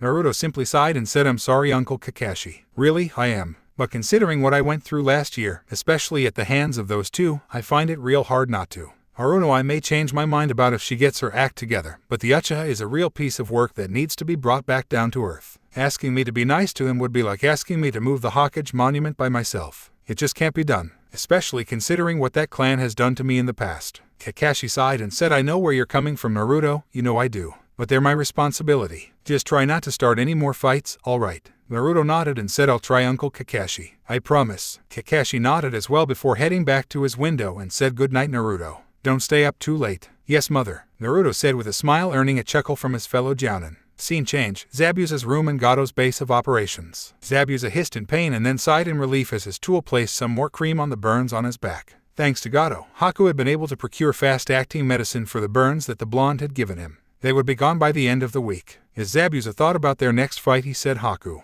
yes, Zabuza-sama, I want you to find out anything you can about that blonde brat. And when the time comes, I want you to fight him. You're probably the only one who can keep up with his speed." "As you wish, Zabuza-sama." The next morning when Naruto was exiting the house with Tazuna, Kakashi had Sai join Naruto in guarding the bridge since he had mastered the tree climbing exercise. When Naruto had asked him why he wasn't going to teach the boy water walking, Kakashi simply smiled and said, "I'll leave that to you." Naruto had simply rolled his eyes and motioned Sai to follow them. When the trio reached the bridge, Naruto dispelled the clones from the night before and replaced them with a fresh batch. No use giving himself a massive headache by absorbing more than a full day's memories from so many clones all at once. Naruto then created 2 more clones, one to stick with Tazuna and the other to show Sai how to walk on the water to the bridge. Once everything was taken care of at the bridge, Naruto took off, shocking all of the workers by seeming to disappear in thin air. Naruto joined the slipstream and took off to explore the island a bit. While he could have sent clones to do this, it was much quicker for Naruto to do by himself since he could use his chakra sonar technique and not worry about being dispelled when he ran out of it. First though, he wanted to see how his former classmates were doing. Scene change, Team 7's training area. Kakashi suddenly sensed a ton of chakra coming from the direction of the unfinished bridge and thought, here he comes. Right after that thought, he said, hello Naruto. Naruto smirked from his position next to his fellow jounin and mentor and said, hey Uncle Kakashi. Just wanted to see how they're doing and tell you that I'm going to look around a bit. Kakashi nodded and said, I have no problems with that. But if you find Gato's base, don't do anything drastic without telling me first. No telling what would happen if we acted too hastily. And as you can see, they're doing fairly well. It was true. Sasuke had made it about halfway to the top while Sakura was resting in one of the highest branches. Naruto nodded before he gave Kakashi a salute and took off again. True to Kakashi's prediction, Naruto had found Gato's base. As he studied the base from a high tree branch wondering if he should go ahead and scout it, he spotted a figure that looked like a boy his age exiting the ramp and entered the woods. Deciding to follow the boy, he dropped down from the tree and began following him using his high jounin stealth to follow him without chakra. He had a theory who the boy was and it would do him no good to tip off the kid by using chakra if he was right. Following the boy to a field where he began picking herbs, Naruto considered his options. He could either confront the guy now and possibly save himself the trouble of having to fight both him and Zabuza at once at a later date. He could just leave the boy alone and hope for the best, something that Naruto really did not want to do. Or he could try to learn as much as he could about the boy. Naruto then remembered Kakashi's order. Even though the two were both jounin, Kakashi had superiority out in the field due to him having been a former Anbu captain before he left and became a regular jounin. Deciding that his third option was still within his order's parameters, Naruto moved around the clearing to make it seem like he came from the village. Once he was in place, Naruto began walking into the clearing. The boy quickly caught sight of him and Naruto noticed the boy almost imperceptibly stiffening when he saw who it was, confirming to Naruto that he was aware of who he was facing. Naruto put on a warm smile and said, I must admit, I wasn't expecting to find someone way out here. The boy smiled as well, though Naruto noticed most of it didn't reach his eyes, and said, well, this is the best place to find the herbs that I need. Naruto nodded and said, true. Some of these herbs are pretty good for medicine. Take this one for example. He bent down to pick up a herb he recognized and said, this one is a good one for treating the pain that comes from first and second degree burns if mixed with a couple of others and turned into a paste. The boy cocked his head and said, you seem very knowledgeable about them. Naruto chuckled and said, I had to be. I can't tell you how many times I've burned myself. The boy rose an eyebrow and said, really? You don't look like you've been burned often. Naruto smirked and said, and you don't look like you're actually a boy with that pink kimono, but we all like to hide certain things from others. The boy stiffened just a little and said, yes, that's true. Naruto then shook his head and said, where's my manners? And Naruto. The boy gave another one of those smiles that didn't quite reach his eyes and said, Haku. Naruto nodded and said, so, you collecting these for someone who needs them, or are you like me who likes to have some handy in case of emergencies? Haku looked hesitant before he said, these are for someone that's a precious person of mine. Tell me, Naruto, do you have anyone that is precious to you? Naruto cocked his head trying to figure out where the boy in front of him was coming from, but said, yeah, I've got a few. Haku smiled again, and this time it did meet his eyes as he said, then you must be truly strong, for I believe that it is only when you are protecting something that is precious to you do you become truly strong. Naruto smiled and said, a good thing to believe. He then frowned and said, unfortunately, I know one person who would not agree. His whole clan was killed and he's obsessed with revenge. All he cares about is getting stronger and he thinks that everyone else is just dragging him down. Haku frowned at this but shook it off and said, maybe he will come to his senses someday. Yeah, maybe, Naruto said softly before seeming to brighten up a bit. Smiling at Haku, he said, well, I better get going, see ya Haku. And with a two-fingered salute he turned around and disappeared, making Haku go wide-eyed. As Haku recovered from his surprise, he thought, I hope I can match his speed when the time comes. As Naruto ran, he thought now that is one interesting kid. Scene, Tazuna's house. Naruto and Sai were seated next to Tazuna and Tsunami as they ate their dinner, waiting for the rest of Team 7 to come in from training. Inari sat across from the two nin, glaring at them as he ate. Hearing the door open, Naruto sent a quick chakra pulse that was so small, only a sensor could sense it if they weren't right next to the blonde. Sai rose an eyebrow as Naruto went back to eating, unconcerned with whoever was coming in. Sai understood why as Kakashi walked in with a slightly exhausted Sakura and a moderately tired Sasuke following him. As the three sat down, Kakashi turned to Naruto and said, so how did Sai do? Naruto shrugged and said, about as well as can be expected. He got the concept almost instantly, but as we both know, it takes more than that when it comes to walking on any kind of liquid. Kakashi nodded as Naruto continued. He was able to stand after about half an hour, but it took him a bit longer to learn how to walk around a bit without sinking. He still can't do it while fighting though, so we'll have to work on that tomorrow. Kakashi nodded before he began eating. Turning to the other two genin, Naruto rose an eyebrow and said, and how are you two doing? Sasuke glared at him while Sakura hesitantly said, I pretty much have it completely mastered. Right now Kakashi-sensei has me running up and down as many times as I can to build up my chakra reserves. And Sasuke-kun is a little over 3/4 of the way to the top. Naruto nodded as Sasuke sent Sakura a glare for telling the blonde that he still felt was a dead last, that he hadn't reached the top yet. Why do you even bother? Inari asked as he glared at them all. Come again, Naruto asked as he took another bite and swallowed before looking at Inari in curiosity. I said why do you even bother? It's not like it will help you when Gato comes to kill you all. You're just wasting your time. Gato is invincible and nothing you do will stop him. You don't even know anything about us or this village and yet you come prancing and so happy and carefree, not knowing anything about pain, and you make me sick. Inari, Tsunami said sternly before a raised hand from both Kakashi and Naruto stopped her from berating her child. Naruto shot a questioning look to Kakashi, who nodded, answering the unspoken question. Naruto then turned back to Inari and said, Inari, don't talk about what you don't know as if you do. You say we don't know anything about what pain is, but in reality, compared to some of us at this table, you don't even know the meaning of the word. Inari glared, but before he could open his mouth, Naruto continued. Let me guess, you probably lost someone to Gato, right? Most likely your father or someone who was like one to you, since it's only you, your mother, and your grandfather living here, and that picture on the wall looks like a person has been ripped out of it. Well, let me tell you something, you only lost one person, but Uncle Kakashi lost not only his father, but his 2 teammates and his teacher as well. The Uchiha kid here lost his entire clan in one night. And I've had it even worse. I've seen the dark side of humanity, and let me tell you, it is not pretty. I grew up an orphan the day I was born. From day one I was on my own because almost my entire village sees me as worse than an outcast, and let me tell you, it was not easy. The orphanage threw me out when I was around 3, and I've had to live about 2.5 years on the streets wondering if I will be able to find my next meal in time. I've had to avoid mobs who wanted to beat me into an inch of my life over as long a period of time as they could before finally finishing me off. Store owners spit in my face and throw me out of their stores almost constantly, and those who do sell to me usually overcharge me or sell me shoddy goods. I can't even make any friends of my own age because parents would always tell their kids that I was either a bad person or even a monster. Some would even beat me if I even tried to speak to their kids. You think you got it bad? You have no idea how truly blessed you are to live like you do. You at least still have your mother and grandfather. So don't say that I don't know what pain is, because in my eyes you're just a little kid who can't handle the real world. People die, Inari. It's a fact of life that none of us can escape. Yeah, you lost someone when he was killed by Gato, but you aren't the first person to lose someone, and you sure as hell won't be the last. It's not the pain that we face in our lives that define us, but how we handle it. There are those like you who throw themselves pity parties all their lives doing nothing about it. And then there are those like your grandfather who feels the pain but still goes on doing his absolute best to make a difference. Think about that and then ask yourself this. Do you want to continue doing nothing as the pain constantly builds on itself? Or do you want to do your absolute best to make sure nothing like the event happens again? While you stand up in the night and stand firm, or while you let the darkness consume you? Only you can make that choice, Inari, and there will come a time when you must choose. And that choice will have an impact so large on your life that you will only be able to tell how much it did years from the event. Everyone besides Kakashi was staring at him as he stood up and walked out of the house. As the door to the house closed, Tazuna turned to Kakashi and said, if I wasn't looking at him as he said that, I would have thought an adult was doing the talking. Kakashi nodded as he sighed and said he's had to grow up faster than anyone else in his generation. Was he telling the truth? Did he really have it that bad?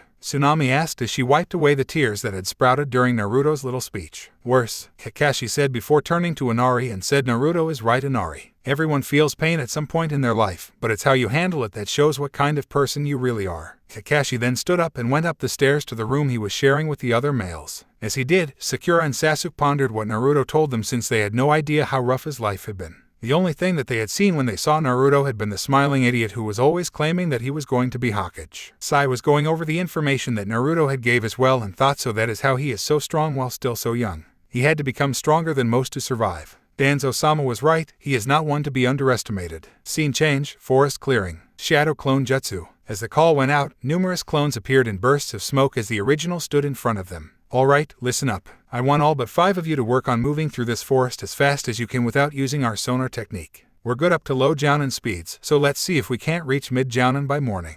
Remember to create and dispel every hour and a half. Understood. Hi, get to it. Most of the clones took off, leaving only the 5 clones who were at the front of the group. Naruto grinned as he looked at them while reaching into his kunai pouch with both hands and said, well then, shall we get started? The 5 clones gave predatory grins as they also reached into their kunai pouches. In one simultaneous movement, the 6 blondes brought out their hands with the kunai twirling around their fingers before ending in reverse grips and disappeared. For the next 3 hours, the only thing that the clones working on nighttime travel without the sonar technique could hear was one practically continuous sound of metal against metal. Scene change, Tazuna's house. The next morning, everyone was seated at the kitchen table eating breakfast except for one blonde. Sakura glanced at the empty seat that had a plate placed in front of it before turning to her teacher and said, Kakashi-sensei, don't you think one of us should go looking for him? Kakashi chuckled and said, now Sakura, I know you're worried that Naruto didn't come back in. But if there is one thing that I have learned about Naruto from all the years that I've known him, it's that he almost always comes back before losing consciousness. Sakura frowned at this, not really reassured by her sensei. The sound of the front door opening caught everyone's attention as Naruto tiredly shuffled in.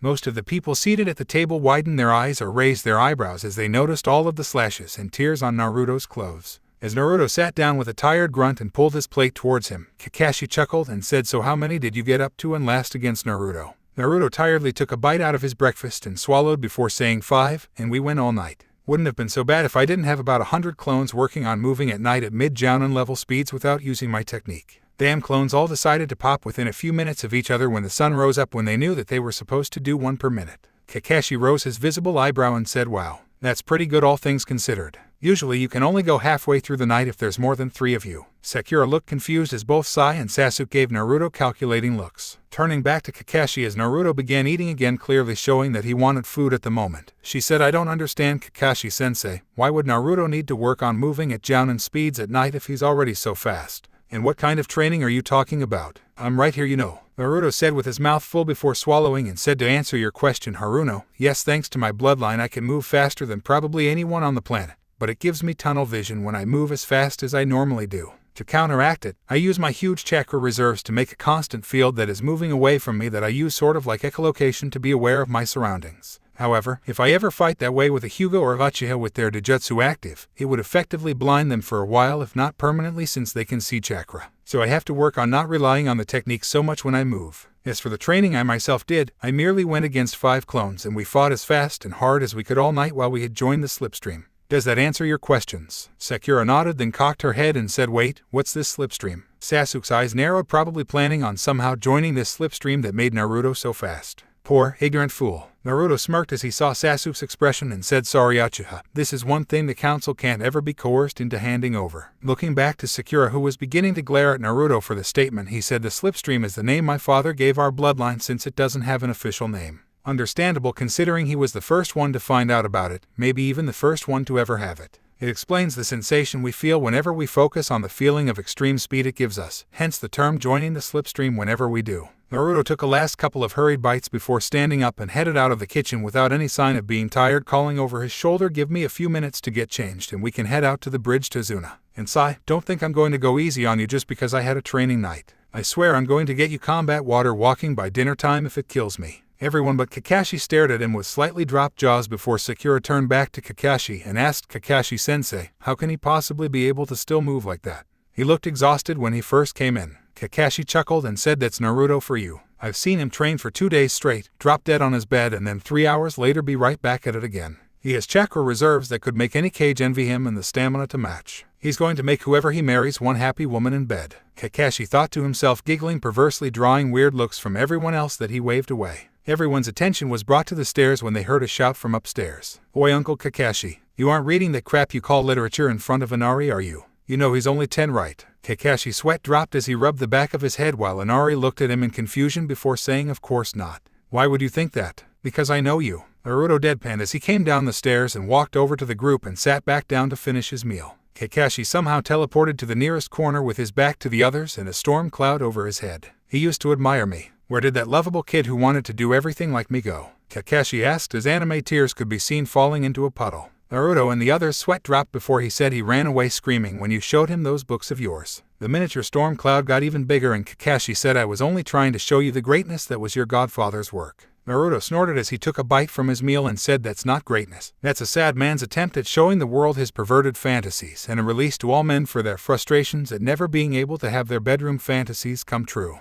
Everyone else's sweat drops grew bigger before Kakashi was suddenly beside Naruto and screaming in his ear, sacrilege. You take that back, you heathen. Right before the back of Naruto's fist implanted in his face, causing him to slump to the floor with a pained grunt of "Oh." Naruto looked down at his father's student while he dug his pinky into the ear that the silver-haired man had shouted into and said, face it, Uncle Kakashi, the only good book that he wrote was the first one. You know, the one with the main character that I'm named after, and probably the only book that doesn't have more smut than actual plot that he'll probably ever write. Kakashi's hand shakily rose from his face-down position as he said, I reject your reality and substitute it with my own. Naruto snorted and said, "Whatever you say, Uncle Kakashi," before taking one last bite and stood up again to place the plate in the sink. Walking back around the table, he said, "I'll have a clone waiting for you outside Tazuna. Sai, if you're not at the bridge in 10 minutes, I'm throwing your butt into the ocean along with a few kunai attached to some exploding notes." Right after he said that, Naruto disappeared, and it was only the sound of a clone coming into existence immediately after that informed them that Naruto was telling the truth. Tazuna shook his head and said, "That kid is really something else." Taking one last sip of his coffee, he stood up and said, "Come on, kid, we better get going." Sai simply nodded and stood up as well before the two walked out of the house together, accompanied by Naruto's clone. Scene change, Tazuna's bridge. Naruto reappeared to see what was to him a rather amusing sight. Most of Naruto's clones who were on guard duty the night before were standing in a line across the entrance of the bridge with Tazuna's workers behind them watching anxiously,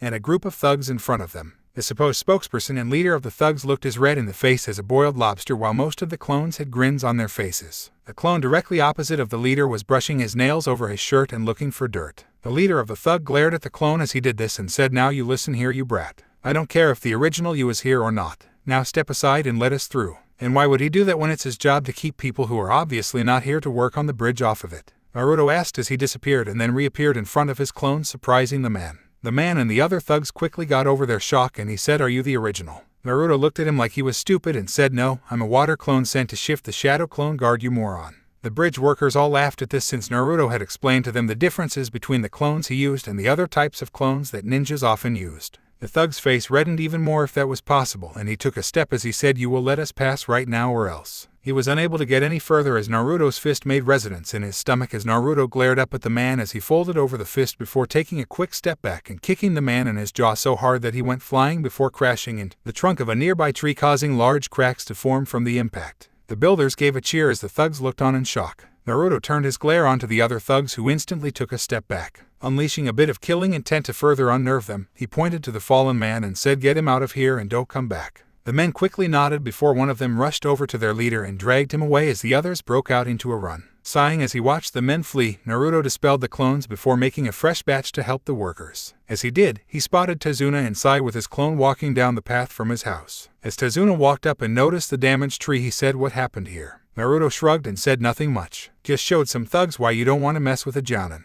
Tazuna studied the blonde for another moment before shrugging and went over to his workers, who were talking excitedly about how Naruto had handled the situation. Naruto then noticed Sai staring at him intently and said, "What?" Sai cocked his head as he gave a false smile and said, "I'm just contemplating how I don't think I would want to fight you, Naruto-san." Naruto frowned at the formality and said, "Just call me Naruto-sai." "And why would you have to fight me?" Sai made a motion of his shoulders that might have been intended to be a shrug and said, "You never know," before walking down to the water and stepped onto it, trying to get the hang of moving around on the liquid surface. Naruto and the clone traded looks before simultaneously rolling their eyes and heading to their respective charges for the day. The rest of the week passed quickly and quietly. Sai had mastered combat water walking to a point that he could spar with Naruto for about 30 minutes by the end of the week. Sakura had joined them 2 days after the day Naruto beat up the thug leader when Kakashi judged her ready to learn the next exercise and be able to do it for more than 10 minutes at a time. She took to it just as fast as she did tree climbing, but had to near constantly walk around the surface of the water to get her chakra reserves even higher. Sasuke had joined them a day before Sakura but was still the slowest at learning it, taking him until the end of the very last day to get up to combat level, making the MO even more broody than normal and giving Naruto headaches every time he demanded to be taught a jutsu or something instead.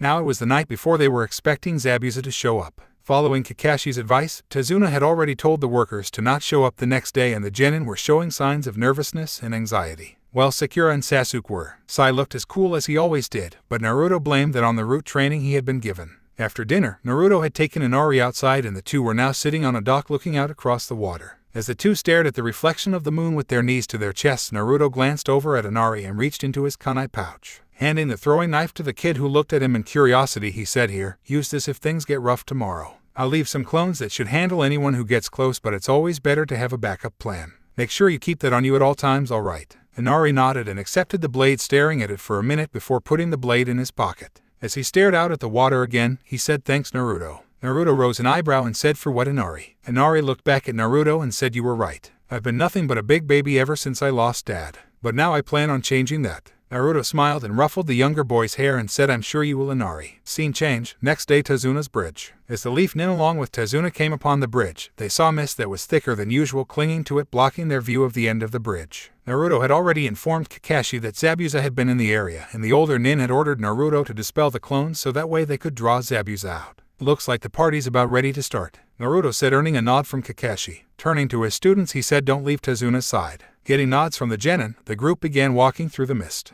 Once they were halfway down the bridge, Naruto held up a hand stopping everyone and called out in a sing-song voice, "Oh Zabuza, where are you? Come out wherever you are." As everyone besides Kakashi, who simply rose an eyebrow, stared at him, a dark chuckling echoed around the area before the mist died down a little, revealing two figures in the mist. Why did you have to tell the bridge workers not to come today? I was looking forward to having some fun, said the tallest figure. Kakashi shrugged and said, sorry, but I think the workers preferred having all of their body parts remain connected to each other. Naruto meanwhile was staring at the smaller figure, who turned his head slightly so that it seemed that he was looking at him as well. Naruto pondered his options since he knew who the figure was and wasn't looking forward to fighting the guy. Coming to a decision, Naruto looked at his superior from the corner of his eye and said, Uncle Kakashi, if I take his coworker out of the equation, do you think you can hold Zabuza back for a short while without killing him? Kakashi looked down at Naruto with confusion in his eye as he said, yes, but why would I do that? Because I plan on showing them that they're working for the wrong person, Naruto said as he continued staring at his newest acquaintance. Oh, and how do you plan on doing that? Kakashi asked with a raised eyebrow. Naruto turned his head to his fellow jounin and said, we both have dealt with crime lords before, so you know that Gato's going to betray them so that he doesn't have to pay so much. I'm sure Zabuza is expecting the same thing, even if only a little. I just have to show his partner and confirm that fact. Once Zabuza knows that his employer is planning on betraying him, he won't fight anymore. Kakashi considered what the blonde said.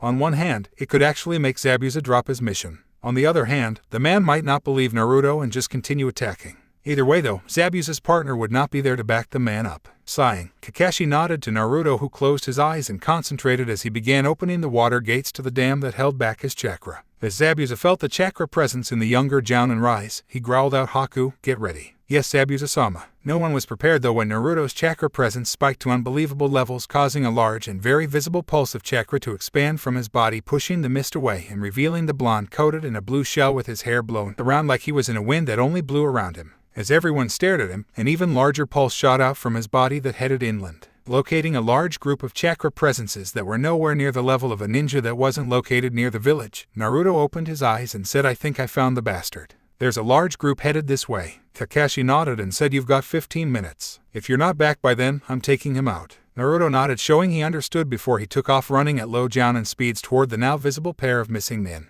More specifically towards the fake hunter nin. Said nin stiffened in preparation before Naruto disappeared halfway to him. Less than an instant later, the masked figure vanished as well. What the? Zabuza exclaimed, trying to figure out what happened since his tool hadn't used his jutsu yet. Kakashi simply chuckled and said, don't worry, Naruto is simply taking him somewhere private so that we can have a rematch without interference from either side this time. Zabuza fed at this and said, it doesn't matter. I had planned on Haku fighting him anyway. Well then, shall we get started? Kakashi asked as he rose his headband, revealing his Sharingan eye. Let's, Zabuza said as mist began building again. As the mist closed in, everyone heard Zabuza's disembodied voice saying, this time will be much different, Kakashi. Scene change, Tazuna's house. The two clones stationed at the bridge builder's house felt the pulse shoot out from the original and both saw two figures heading their ways with swords strapped to their waists in the range that the sonar was usually used at. Frowning, one of the clones began walking toward the forest where the two swordsmen were and said, I'll handle this. He was stopped by the other clone grabbing his shoulder. Turning to his comrade in confusion, the first saw the second look towards the house. Let's see how he handles this. We can step in before it gets out of hand.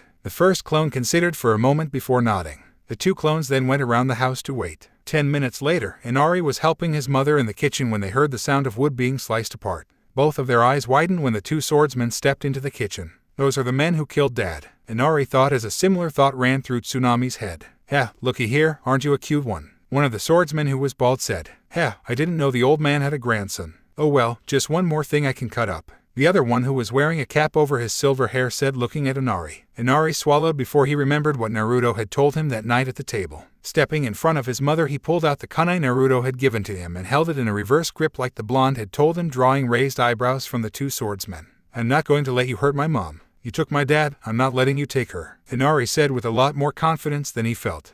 Look at this kid. He actually thinks he can stop us. Let's show him how wrong he is," the bald man said as both took a step forward and began to draw their blades. Their hands had only reached their hilts though when both felt cool metal against their throats. Inari and Tsunami's eyes widened when the two clones seemed to appear out of thin air behind the swordsmen with their kunai already out in Revere's grips and in position. "Maybe he is not ready yet," the first clone started, "but he is on the right track." The second finished before looking at Inari and nodded. Inari returned the nod as he sighed in relief before the first clone said, "So you're the guys who killed Inari's father, huh? Normally we would just kill you and be done with it, but I think it would be better to let the villagers give you a trial and let them serve justice." Both swordsmen then fell unconscious due to the clones slamming the rings of their kunai against their foreheads faster than anyone could see. As the first clone began tying the two up, the second walked over to Inari and ruffled the kid's hair as he said, "Good job, Inari." "Thanks, Naruto," Inari said before looking down and said, "But I was so scared. I really thought they were going to kill me before you appeared." The clone smiled and said, "It's all right to be scared, Inari. All humans are at one time or another. But like pain, it's what you do when you experience it that makes a difference. Bravery isn't the absence of fear. It is when you overcome it. And today you took your first step in doing so. Now come on, we have to get these two to the proper authorities and we don't want to leave you or your mom alone." Inari nodded as the first clone picked up the swordsman and fireman lifts and followed the others as they led the way to the village. Scene change. Gato's dock 30 seconds after second pulse. Haku suddenly reappeared stumbling in front of a dock that held a large boat that belonged to Gato. He shook his head from the disorienting effects of being grabbed and then rushed to another place so far away in almost as little time as the blink of an eye before the boy noticed where he was. Looking around at the dock, he thought, "What am I doing here? Better yet, where's Naruto?" He was brought out of his thoughts when he heard the sound of a lot of people moving on the path through the forest, making no attempt whatsoever to hide their passing.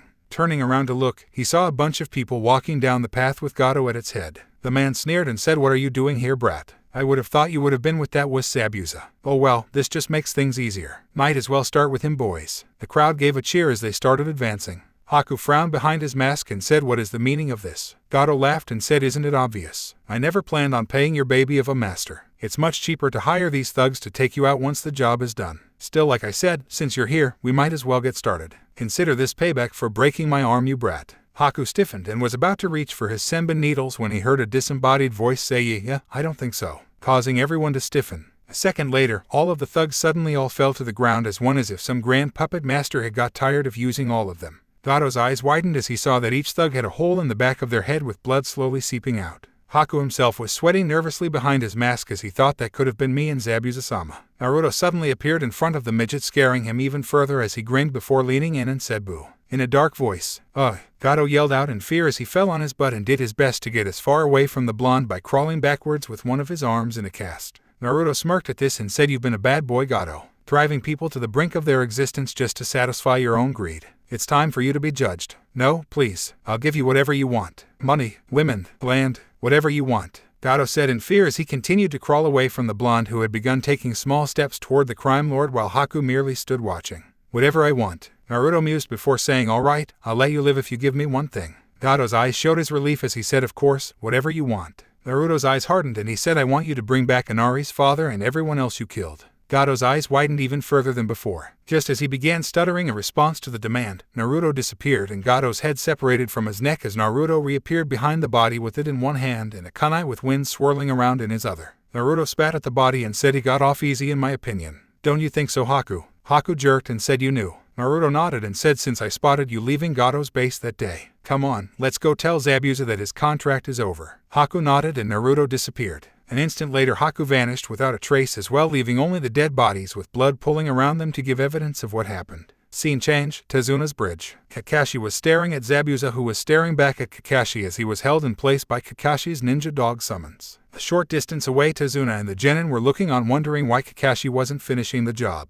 "Why don't you just finish the job, Kakashi? I wouldn't have expected a man like you to be so hesitant to kill your opponent." Kakashi shrugged and said, "Just waiting for Naruto and your partner to get back." Zabuza's eyes narrowed as he said, "What do you mean?" Kakashi was saved from having to answer when everyone heard a voice say, "Dang, Uncle Kakashi, when I said hold Zabuza up for a little bit, I didn't mean literally." Everyone looked past the two figures where Naruto was standing beside Haku, who was shaking his head from the sensation of being transported so far so fast a second time. Everyone's eyes were then drawn to the head in his hand as it dripped some blood onto the bridge. Sakura's hand instantly went to her mouth as she tried to keep her breakfast down, while Tazuna and Sasuke had similar problems but were handling it better. Sai merely raised an eyebrow at the sight. Zabuza's eyes widened as Naruto tossed the head to his feet and said, "Your contract's over, Zabuza." Good thing too in my opinion since Gato never planned to pay you. He's speaking the truth, Zabuza-sama. I heard it from the man's mouth myself, and he had a bunch of men coming to the bridge with him. He said he was going to betray us once the deed was done. Haku said as he took off his mask. I see, Zabuza said as he sighed and then looked Kakashi in the eye and said, can you please get these damn mutts off of me? Scene change, village center. That night, the whole village was in the village center celebrating their freedom.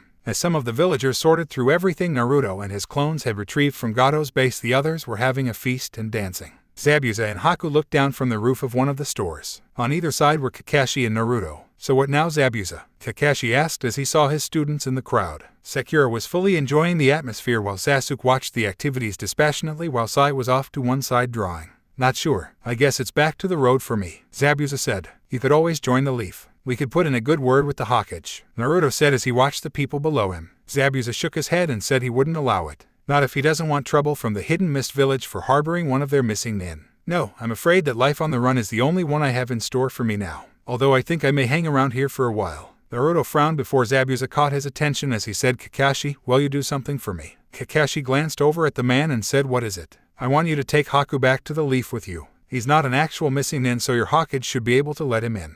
Haku's eyes widened and he said, Zabuza-sama. Zabuza turned to the boy he secretly thought of as a son and said, listen to me, Haku. I don't want life on the run to be the only thing that defines your life. It'll be better for you if you had a place you can call home and not have to constantly worry about Hunter Nin. But, Haku started before Zabuza held up a hand and said, but nothing, kid. You've served me well, but now it's time for you to find your own dream. Haku began to tear up before Naruto put a hand on his shoulder, causing him to look at him as he said, I'll make sure he's taken care of. Zabuza nodded and said, thanks, brat. Scene change, 3 days later. It didn't take long for the bridge to be completed now that all of the villagers could help without needing to fear for them and their family's safety. Once it was time for the Leaf Nin and Haku to head home. As the small group stood at the foot of the bridge with the village in front of them, Tazuna stepped forward and said, thank you for everything you've done for us. It was our pleasure, Kakashi said as he shook the hand the bridge builder offered him. Zabuza then stepped forward and placed his hand on Haku's shoulder and said, grow strong, Haku. Haku nodded and said, I will, Zabuza-sama. Naruto noticed Inari crying and stepped over to the boy and ruffled his hair. I promised myself I wouldn't cry ever again, Inari said as he looked down.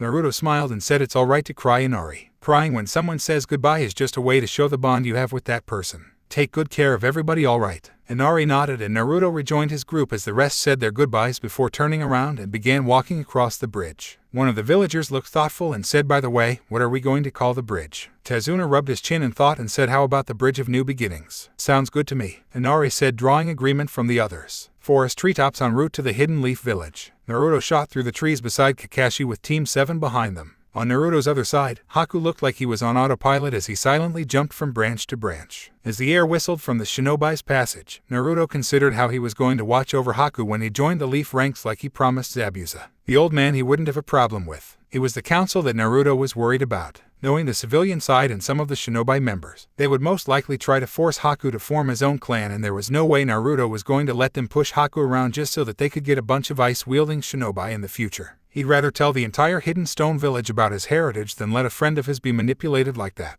Naruto's face hardened into determination as he decided on what he would do. The civilians wanted a clan. Well, they would get one. A clan that was known to be as fierce as the whirlpools they lived near. It was time for Naruto to remind the council of the alliance the village had made with his mother's homeland. Kakashi noticed Naruto's expression change out of the corner of his eye. Turning his head to the blonde, he said, what is it, Naruto? Naruto waited until he had shot off the next tree branch before saying, you know they're going to try and force Haku to make a clan, right?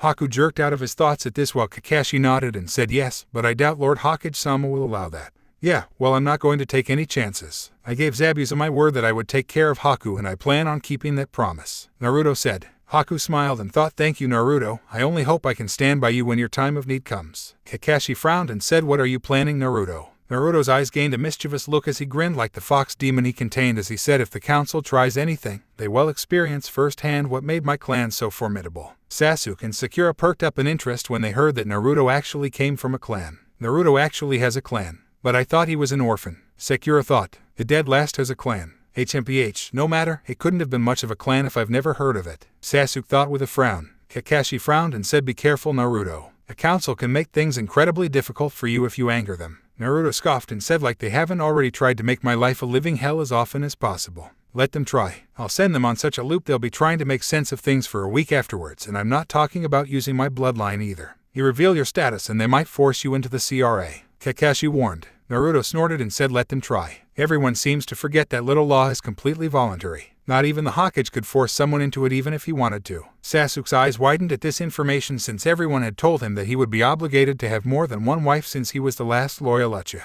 Hence a number of the more rabid fangirls trying to gang rape him every now and then so that he would have to marry all of them. Naruto smirked as he saw Sasuke's expression with his sonar technique that he had activated for just that purpose. Looking over his shoulder he said, so Uchiha, are you planning on being told to use the CRA? Probably be the only way the council could get little Uchiha since you seem to want everyone to think you're gay. Oh boy, Kakashi thought as Sasuke saw red and launched himself with a war cry at a, in his opinion, way too annoying blonde to let live who was maniacally laughing as he easily avoided the enraged Uchiha and kept bouncing from tree branch to tree branch avoiding the kunai, shuriken, and even occasional fireball sent his way. Sakura was blushing both from embarrassment at one thing that Naruto had implied and anger at another as she shouted out to the two boys who were constantly moving ahead of the group. Get him Sasuke-kun, make him suffer. Kakashi sighed and thought to himself, I thought I asked him not to antagonize them. Haku's sweat dropped and thought, how can someone be so mature 1 minute and then act like that in the next? Sai merely raised an eyebrow and said, I don't see what putting Dick Less through the CRA would accomplish. It wouldn't matter how many women marry him if he doesn't have the proper tools to make a clan. Kakashi's eye widened as he knew what was about to happen next as he looked back over his shoulder. Sure enough, Sakura's face had reddened even further as a dark aura surrounded her. Sai, Sakura ground out before launching herself at the boy who gained a fake smile and dodged the girl's charge much the same way as Naruto did with Sasuke as the two shot through the forest with the kunoichi trying to kill the root operative. Haku's sweat dropped again as Kakashi sighed. Turning to the Scarecrow Jounin, he said, I'm going to have to get used to this, aren't I? I'm afraid so. At least Naruto isn't a part of Team 7, so it shouldn't happen too often. Kakashi said as a particularly large fireball was seen exploding up ahead, followed by Naruto's laughter as he shouted, Hey Sasuke. I think I felt a breeze that time, followed by Sasuke's roar of anger. Kakashi sighed again before saying, come on, we better catch up to them. I'm not sure I actually want to. Haku said before the two increased their pace to be right behind the two pairs of attempted murderers and their tormentors. Scene change, Hidden Leaf Village main gate. It was just another boring day for Kotsu and Izumo as they were once again assigned gate duty. That is until Naruto and Sai landed side by side and turned around just as a panting Sasuke and Sakura landed behind them. You two enjoy your exercise? Naruto asked with a raised eyebrow as Kakashi and Haku landed behind the exhausted pair of genin. I'm going to kill you dead last. Slowly, painfully, Sasuke growled out too exhausted to attack the blonde anymore. You know, flat chest, I'm surprised you can actually be a ninja. I would have thought that an abnormal forehead such as yours would make getting to places quite a task. And Dickless seems to be missing more than just his tool. He had no stamina whatsoever. How he will survive in bed is beyond me. Sai, when I get through with you, not even the tracking teams will be able to find you. There won't be anything left. Sakura growled out, also too tired to actually follow with her threat. Kakashi stepped forward and put a hand on each of the exhausted genin's shoulders and said, now, let's not fight now that we're home. Haku merely shook his head and thought, what have I gotten myself into? Naruto simply smirked before turning back around and walked over to the gate booth and signed the team in as he said, Team 7 and Jana Naruto Uzumaki returning from mission to wave with possible new recruit Haku Mamachi. Haku's head turned so fast Kakashi actually heard it crack a little as he stared at the blonde in surprise. Zabuza asked that you take his name when you joined us, Kakashi said as Haku switched his attention to the Scarecrow standing next to him. As Haku was trying to work out what he was feeling from that revelation, Naruto was enjoying a nice conversation with the Eternal Chunin as the two were often called. What did you say to make the kid so mad? Kotsu asked as he glanced at the still panting Uchiha who was currently trying to burn a hole into Naruto's back with his glare. Naruto smirked and said not much really. Just said that the council forcing him to take part in the CRA was the only way they would get more Uchiha since he seems determined to make everyone think he was gay. The two guardsmen chuckled and Izumo said and their other teammate. Naruto shrugged and said, well, I was already ahead of them when he got Haruno mad as well, but I think it was along the lines that no amount of women could make Uchiha's clan come back since he doesn't have the necessary tools. Then he just started insulting the both of them when the two caught up. The two chuckled again as they shook their heads and Izumo said, yep, that sounds like something Sai would say, alright. Naruto chuckled as well and said, yeah, I get the feeling that he doesn't really respect those two. That's putting it lightly. Sai seems to feel that if he doesn't insult those two at least 5 times a day each, then he has failed some personal mission of his. Kakashi said as he and Haku joined the three. Naruto smirked and said, sounds like a guy I wouldn't mind working with every now and then. Kakashi rose an eyebrow and said, even if he started insulting you. Naruto's smirk turned into a good-natured smile and he said, Uncle Kakashi, in my line of work, you have to learn how to honorably take as much as you give, and I've given a lot. Kakashi and the two Chunin chuckled and Izumo said, that's certainly true. I still remember that one time you gave all of the Nara's dear red glowing noses and placed blow-up Santa Clauses all over their clan grounds 3 years ago. Haku stared at Naruto as the blonde chuckled and said, yeah, that was fun. Well, we better get going. I'm sure the old man knows we're back already and probably wants our report as soon as possible. Kakashi nodded and turned back to his genin where Sai was taking advantage of the other two's exhausted states by being more insulting than usual. Okay, you three. Naruto and I are going to go report to the Hokage, so you three have the rest of the day off. You guys also have the next few days off since you completed a C-rank mission. Be at our training ground in 3 days for more missions. As Sakura and Sasuke mumbled out their replies and Sai nodded, Naruto grabbed his two companions and disappeared. Scene change, Hokage's office. Sarutobi looked up from the scroll he was reading at his desk as he sensed Naruto's chakra in the room the instant he appeared in his office with Haku and Kakashi shaking their heads trying to shake loose the cobwebs. Ugh, I hate it when you do that, Kakashi said as he gathered his bearings. Agreed, Haku said. Sarutobi rose an eyebrow and said, nice to have you back, you two. Now, as much as I'm interested in who this young man is, Sop demands that I hear out your report first, so could you please tell me how your mission went?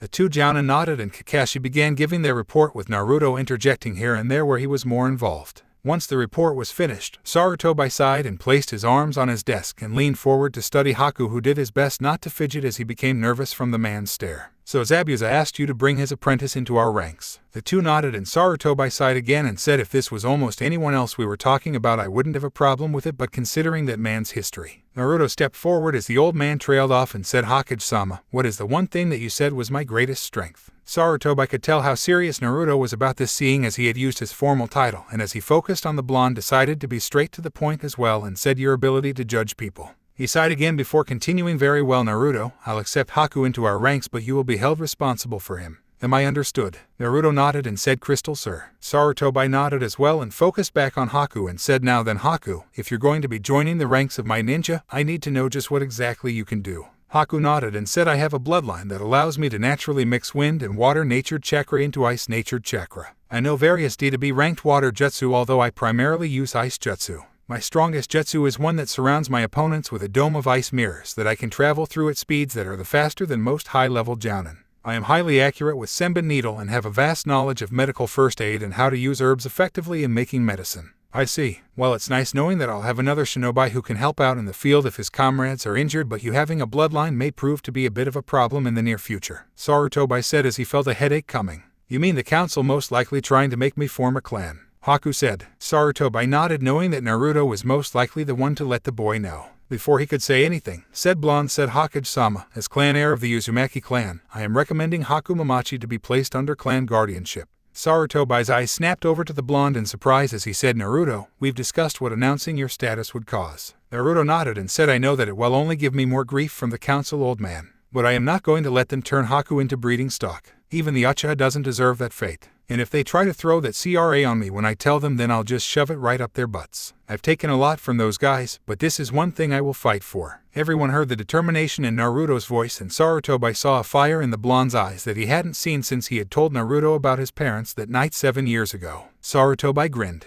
If the council tried anything, Naruto would give them such a headache they wouldn't be able to look at anything shinobi related for a month. Very well Naruto, as of this moment, Haku Mamachi is currently under the protection of the Uzumaki clan. All decisions that affect him must be brought to you before any measures are taken. As such, it falls upon you to make sure his needs are taken care of. I will also be making him your partner on missions. Do you find this acceptable? Naruto nodded and said I do. Sarutobi nodded as well and said very well then. Bringing his focus to Kakashi, he said I'm afraid that this will have to be a private conversation from now on, Kakashi. You're dismissed. Kakashi nodded and turned to walk out of the door. After the door closed, Sarutobi focused back on Naruto and said now then, if you're going to make this official, even if it's just with the council, there are a few things we must go over. For starters, am I to assume that you want me to still vote for your clan if you are unable to attend a council meeting? Naruto closed the door to the Hokage's office as Haku massaged his temples. Are all things related to politics like that? Haku asked as the two began walking out. Nah, some are worse, Naruto said lightly as he nodded to Mrs. Rianas, who returned it with a small smile before going back to her own work. As the two began walking through the hall that led to the main stairwell, Haku glanced over at Naruto before focusing back in front of him as he said thanks for everything. Naruto smiled and said don't mention it, Haku. You're my friend and I make it a point of making sure nothing happens to my friends if I can do anything about it.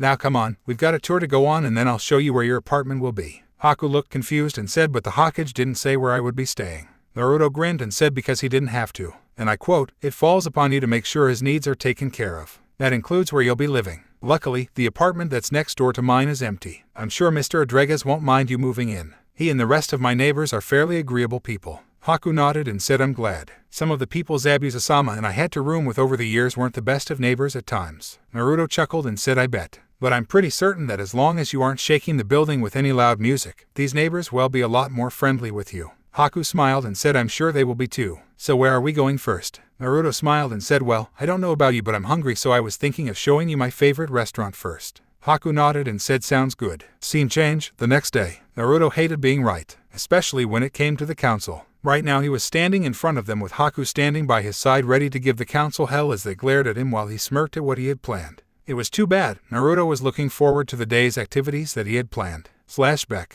Naruto was in Haku's apartment as he made breakfast for his new teammate while said ice user was sitting at his table. You don't have to do this you know, Haku said. Think of it as a housewarming gift. Besides, I need to know that you are well fed for what I have planned for us today. What you have planned? Haku asked. Yeah, Naruto said as he turned off the oven and brought over the bacon and eggs that he had made and placed it next to the toast as he continued I want to see just what exactly you can do. Especially with this ice mirror trick of yours. Well that and I think we could teach each other a few things as well since you and me actually share the same elemental affinities. The only real difference between us is that while you mainly use your water element, I'm more of a wind type. With any luck, we could teach each other how to use our secondary affinities better. Haku nodded and said I think that would be extremely beneficial to both of us. Naruto nodded as he sat down and the two began eating. 10 minutes later the two boys were cleaning the dishes they heard someone knocking on the door. Naruto and Haku traded glances and Naruto said I told you we would be called on sooner or later. Scene change, council chambers. As Naruto and Haku approached the doors to the council chambers, Naruto said unless I say otherwise let me do all the talking.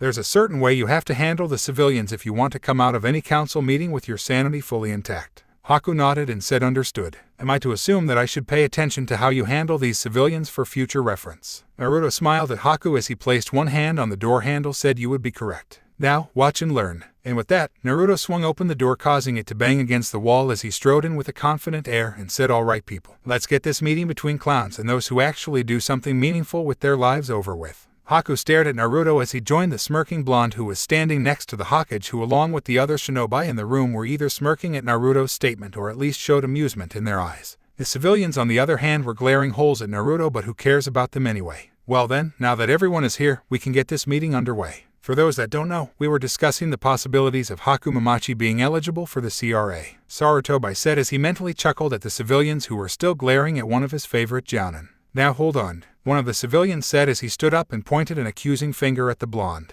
What is the daimon brat doing here? This doesn't concern him at all. Oh but it does, Naruto said. You see, as clan heir of the Uzumaki clan, I have brought Haku under clan protection. Therefore, any decisions that affect him must be brought to my attention before anything can be finalized. What? The shinobi in the room all dug their pinkies in at least one of their ears as all of the civilians shouted out at once. What idiocy are you talking about you brat? You don't have a clan. One particularly nasty civilian asked. Naruto snorted and said so am I to assume that the spiral on not only this village Chunin and Jounin vest, but also in our very own village symbol is the mark of some other clan that this village has an alliance with other than the Uzumakis from the hidden whirlpool village that my mother was a part of. Or have you guys forgotten that it was the Uzumakis including me that have kept the Kyuubi from wiping this village off the face of the earth for 3 generations? Or could it be that you have forgotten what the Uzumaki clan's status was in this village? Need I remind you that my great-grandaunt, Mito Uzumaki was the wife of the first Hokage? Haku's eyes widened as the implications of what Naruto just said settled in her mind. Meanwhile, the civilians and even some of the shinobi's eyes had also widened and most of them were stuttering. Naruto decided to build on his momentum and said you people seem to forget that I was chosen to be the prison of the Kyuubi for a reason. We Uzumakis are the only ones who can without a doubt fully contain and control a biju once it is sealed inside of us. And yet you constantly mix me up with the damn fox and do your best to make my life a living hell. Well I draw the line when you mess with people that are my friends and under my protection. You want a clan? Well you got one now. As of this moment, I declare the Uzumaki clan to be properly secured and am reclaiming my council seat. The civilians erupted into shouting as the shinobi side all leaned back in their chairs and shook their heads. Most of them had known something would cause Naruto to snap for a while now. After all, a person can only take so much and the Uzumakis were known for being fierce warriors. Add the fact that they were just as fiercely loyal to those they called friends and you had someone who was going to most likely make the civilians' lives hell from this period on. Am I to assume that you agree to partake in the Clan Restoration Act Uzumaki? Danzo asked from his seat drawing everyone's attention again. Hell no, Naruto said. You guys seem to have also forgotten that that thing is completely voluntary. There is no way I'm going to allow anyone to chain me down in some political marriage and in my opinion anyone else that does is certifiably insane. I refuse to let myself or anyone else that I care about to become some glorified breeding stock for someone who just wants to increase their standing.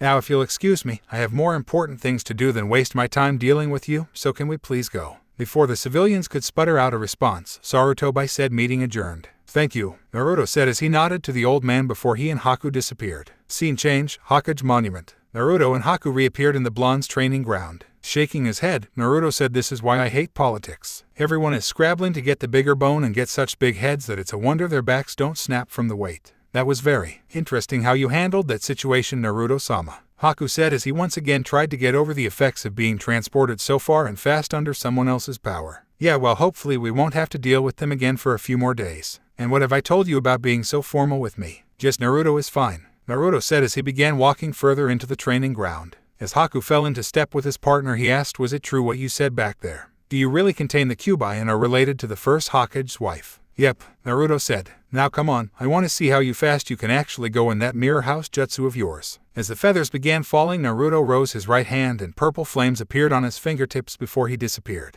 Gaara's eyes widened as he folded over the blonde's hand and lost consciousness. As he did, enemy nin dropped their disguises only to be brought down by Senbon needles thrown by a figure who darted through mirrors that had appeared all around the arena in an instant. "Gaara!" Temari yelled out in fear for her brother as she and Kankuro rushed towards the two. Naruto took out 2 kunai from his pouch and sent them spinning end over end at the two. The 2 kunai missed them by the barest of margins before swinging around the 2 sand shinobi and wrapping them in the chakra strings that had been connected to their middles. Naruto made a fist and yanked on the string, sending the 2 flying before suddenly stopping as Naruto intercepted their flight paths with half-fisted hands in their stomachs, knocking the 2 out as well. Naruto then spun and thrust out his arm, sending a huge blast of wind out, slamming into the Sand Trio's Jounin sensei who had tried to sneak up on the blonde. The man shot across the arena and impacted the far wall before falling over unconscious. Naruto turned his head to Sasuke, who had stood frozen during all this, and said, "Oi, Acha. Get your act together and go meet up with Uncle Kakashi." Sasuke shook his head before jumping up into the arena seating to find his Jounin sensei. Scene change, village wall. 3 large clouds of smoke suddenly appeared in the forest outside of the forest as war cries sounded. The clone that faced the left and right snakes both took out a vial that contained blood and poured the contents onto their palms before taking out a pill and popping it into their mouths. The 2 then jumped off the wall while they ran through hand signs. As cries of summoning jutsu rang out, 2 more large clouds of smoke appeared before dispersing and revealing the blonde standing on top of 2 of the big 3. As the 2 clones looked across the distance to each other, they pulled out kunai and held them in a reverse grip and nodded to each other before disappearing into the forest. Scene change, roof over cage seating box. Orochimaru and Sarutobi were staring each other down as they were surrounded by a purple box barrier. "Ku, oh, how I've waited for this day. Soon you'll be dead, sensei, and the Leaf Village shall burn." Sarutobi smirked and said, "There's just one problem with that plan of yours, Orochimaru." Orochimaru cocked his head and gained a creepy smile as he said, "Oh, and what's that, sensei?" Sarutobi's smirk turned evil as he said, "I'm not your sensei," before being covered in smoke revealing Naruto. "What?" Orochimaru shouted out. "But if you're here, then where is he?" Naruto smirked as he took off his coat revealing a sleeveless shirt and said, "Right where he needs to be, leading his people." "You see, Orochimaru, the Hokage decided that his time would be better spent elsewhere, so he had me take his place. You should feel honored. You'll be the first person see me earn my name of the Flash Fire." Right after Naruto finished speaking, the sound of fingers snapping sounded as Naruto shot his right arm to the side and it became coated in fire. Orochimaru's eyes narrowed dangerously before his sick smile returned and he said, "You are 30 years too young to be trying to go against me, you brat. Still, you should provide some entertainment, I suppose. I was planning on having Kabuto summon her when he fought you, but I think I prefer summoning her alongside the others." Naruto's eyes narrowed and he said, "What nonsense are you talking about, you snake?" Orochimaru's grin became even sicker as he ran through hand signs and called out, "Forbidden art, impure world resurrection." Naruto's eyebrow rose as 4 caskets rose from a black portal. The caskets' lids then opened, revealing their contents, and Naruto's eyes widened before narrowing as he growled out, "You bastard." The week following Naruto's declaration of his claiming clan heir status had gone by rather quickly for him and his partner. After Naruto had run Haku to the ground in a fight that was no holds barred on Haku's part, figuring out just what the boy could do, he decided that if they were going to be teammates, then he had to get the ice user's speed closer to what his was. Naruto's plan for that had 2 main parts to it. The first was to have him use gravity weights to increase his general speed over time. The second part was for him to become able to use his mirrors for a lot longer and modify it to cover longer distances than just the dome that the original jutsu made. Only problem was that the jutsu took up a ton of Haku's chakra reserves. To solve that problem, Naruto had Haku use his jutsu as often as possible and also decided to teach Haku the Shadow Clone Jutsu. While Haku could only make 1 clone and still be able to do anything, it would still help him increase his reserves. It also allowed Naruto to teach Haku more than one thing at a time or vice versa when it came to Haku teaching him how to use water-natured chakra. By the end of the week, both boys now had a C-rank jutsu for their secondary affinities, and Haku was able to go both longer and farther in his mirrors. Now the two were testing just how fast and long Haku could travel through the mirrors by doing laps around the top of the mountain. As they were coming up on their training site, Naruto spotted an Anbu standing next to the 3 logs. As Haku appeared in a mirror and jumped out, he said, "Anbu in the training ground. Let's see what he needs." Haku nodded and the two shifted their course to land in front of the Anbu. Once they landed, the Anbu spoke short and to the point. "Uzumaki-san, the Hokage wishes to speak to you and your partner." As soon as Naruto nodded, the Anbu disappeared in a sunshine. Naruto glanced over at Haku, who simply sighed before the blonde disappeared, with Haku vanishing as well an instant later. Scene change, Hokage's office. Sarutobi looked up from the book he had been reading while his shadow clone worked on paperwork as he sensed the two boys appearing in his office. Haku shook his head as he usually did but didn't say anything since Naruto had told him that he was going to have to get used to those speeds if they were going to be partners. He was getting better at it, but it still disoriented him a little. "You wanted to see us, old man?" Naruto asked, ignoring the double at the desk with ease that came from working with clones for so long.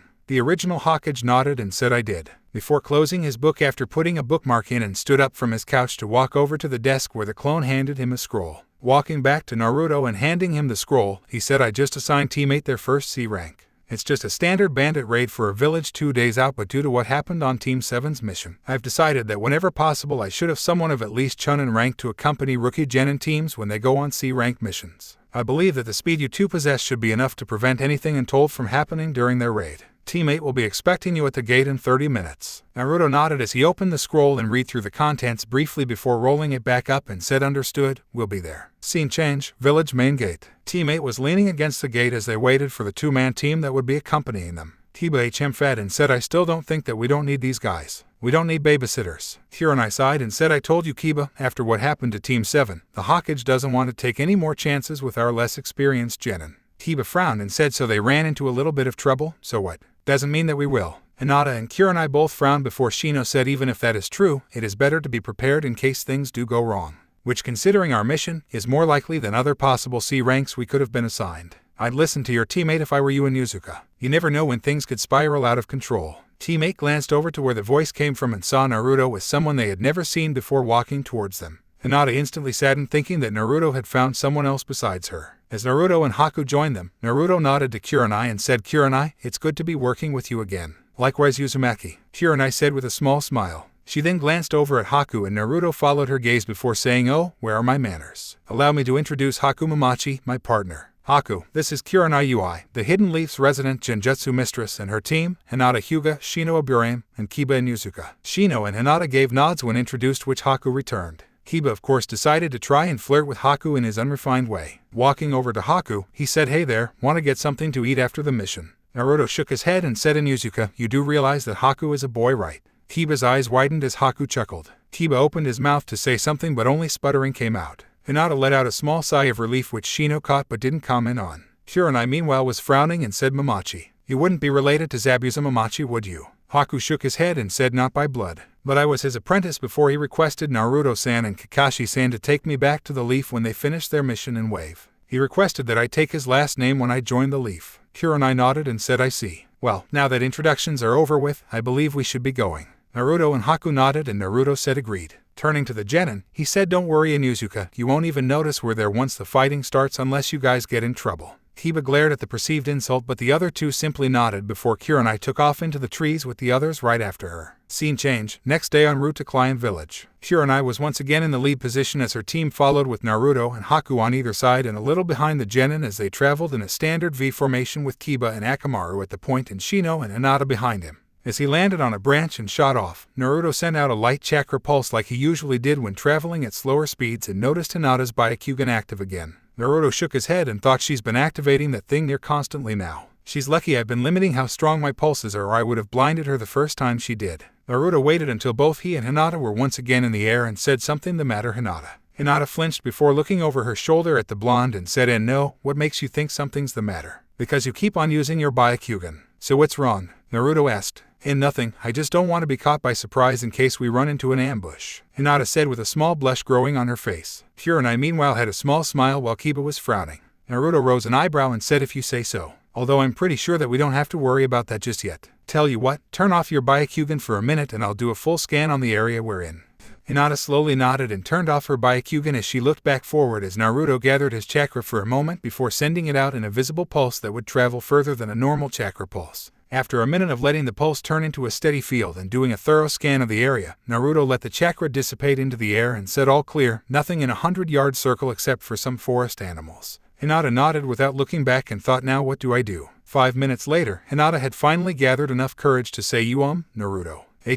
What is it, Hinata? Naruto asked as he focused on the girl again. Well, I wanted to say thank you for the advice you gave me back at graduation. It really helped. Naruto smiled and said, don't mention it, Hinata. And my offer from then still stands as well. You ever need any help with anything, just come to me and I'll help any way I can. Hinata nodded as well as a small blush made its way across her face. Luckily for Hinata, Naruto was behind her and didn't see it. Scene change, forest just outside of Client Village. The meeting with the village mayor had gone fairly smoothly. He had told the shinobi that the bandit raids had always come from the east. Unfortunately, the bandits would sometimes kidnap some of the women, so there was the possibility of there being a hostage situation, which made Naruto a bit nervous. In the past, whenever Naruto did a bandit raid, it was over nearly before it began, since Naruto would use his bloodline to take all of the bandits out at once, not giving them a chance to even recognize they were under attack, which meant they couldn't try and play the hostage game with the blonde. But this wasn't Naruto's mission to complete, it was the genin of teammates. He, Haku, and even Kurenai were simply there to supervise and step in if things got too far out of control. And unfortunately those three were doing this sort of thing the first time.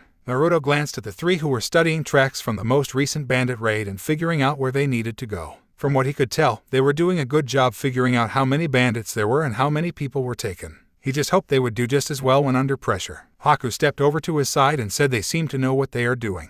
Naruto smirked and said they're a tracking team. I would sure hope they could find traces of a bunch of bandits passing through. Haku nodded and said I would hope so too. Haku then noticed that Naruto's gaze was more on Hinata than the other two. Is there something going on between you and Hinata-san? Naruto blinked before turning to Haku and said, what gives you that idea? Haku rose an eyebrow and said, you seem to get along with her better than the other two genin. Naruto snorted and said, that's not very hard. She was the only one to actually treat me like a human being when I was undercover to draw out that damn traitor Mizuki. Don't get me wrong, Aburame over there never picked on me or anything, but he was still indifferent. I see, Haku said as he glanced back towards the genin who began walking with Kurenai falling in behind them. As the two boys fell in as well, he said, so there is nothing between you whatsoever. Naruto took a quick glance at his partner before looking forward and said, not that I'm aware of. I mean, I know she has a crush on me, but truth be told, I don't know if I'd ever like her that way. Well, I guess only time will tell, Haku said, and Naruto nodded before Kiba said, I've got a scent that's going the same way. We should be able to follow it straight to the camp. Kurenai nodded and said, good, lead the way. Let's try not to walk right on top of them before we have a proper plan though. The genin nodded before Kiba took point again and began running at a moderate speed with the others following.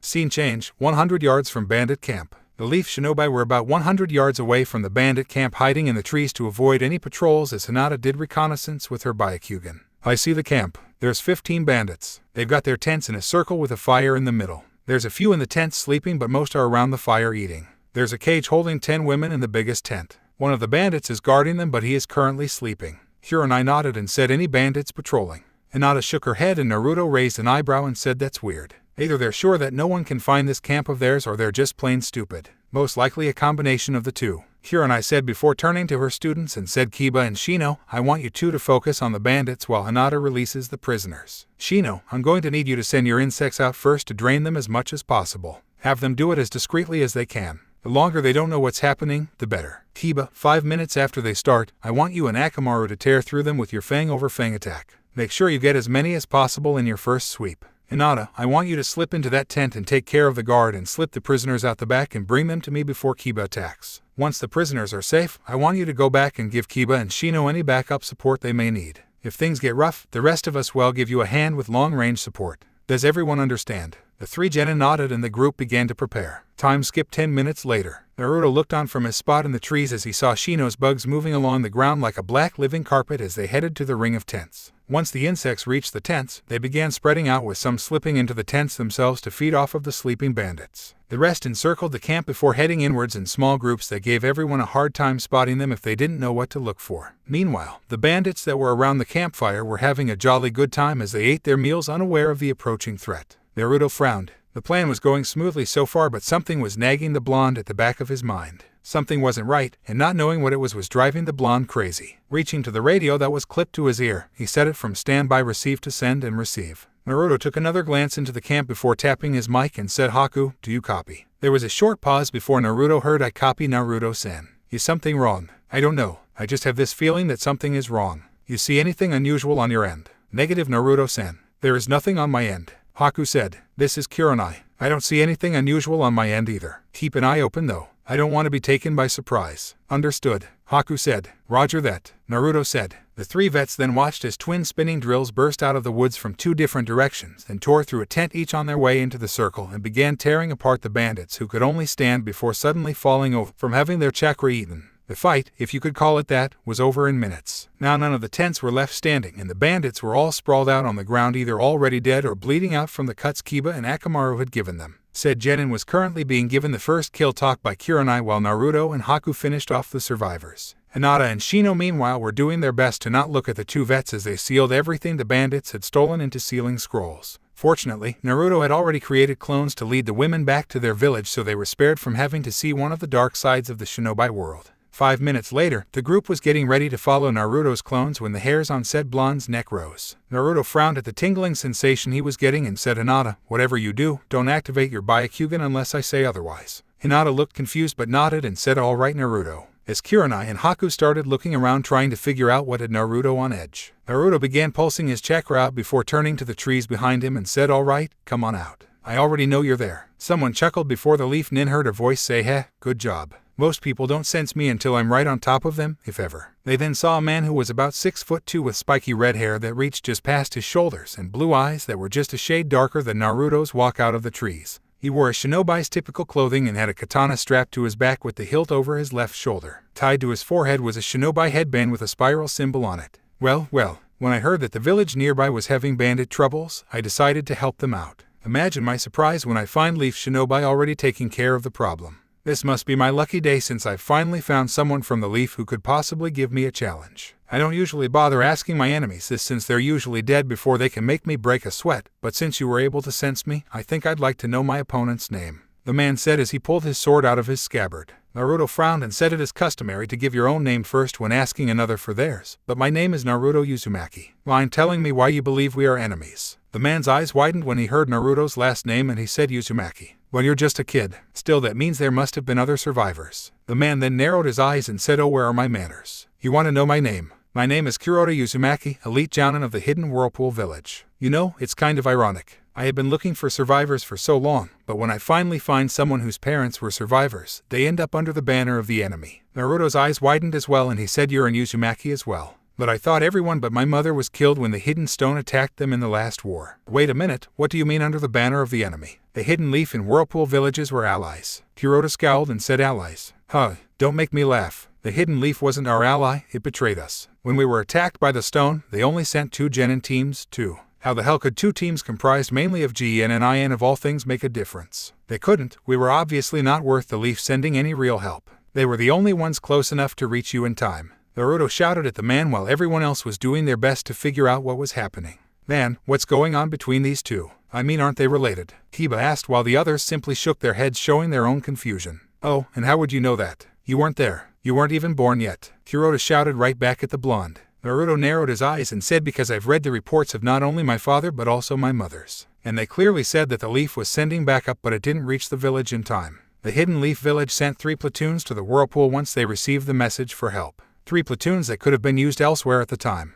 My mother had joined them since she wanted to help defend her homeland. But when they got there, all that was left were ruins. The 2 Leaf teams that had been sent were severely injured and were found hiding in an abandoned dock warehouse with about 20 survivors who were even more injured. The medics that the platoons had with them did all they could, but none of the survivors made it during the journey back to the Leaf. We did everything we could. Yeah, well, it obviously wasn't good enough, was it? Kuroda growled out before saying, I should have known someone born in that village would side with it. But I cannot believe that Kushina would side with them over her homeland. Seeing Naruto's eyes widen again, Kuroda chuckled and said, Yeah, I know who your parents were. Not very hard seeing as how Kushina was the only Uzumaki in the Leaf village at the time. And you look more like that Namikaze fellow that had been at the village at the time than an Uzumaki. What was his name again? Oh yeah, Minato. Minato Namikaze. Kuronai's eyes widened when she heard that, but a quick glance from Naruto kept her from saying anything. Focusing back on Kuroda again, he said, My mother chose to stay in the Leaf because we were allies. We were still at war with the Hidden Stone and Cloud villages, which you conveniently won just 2 months after our destruction.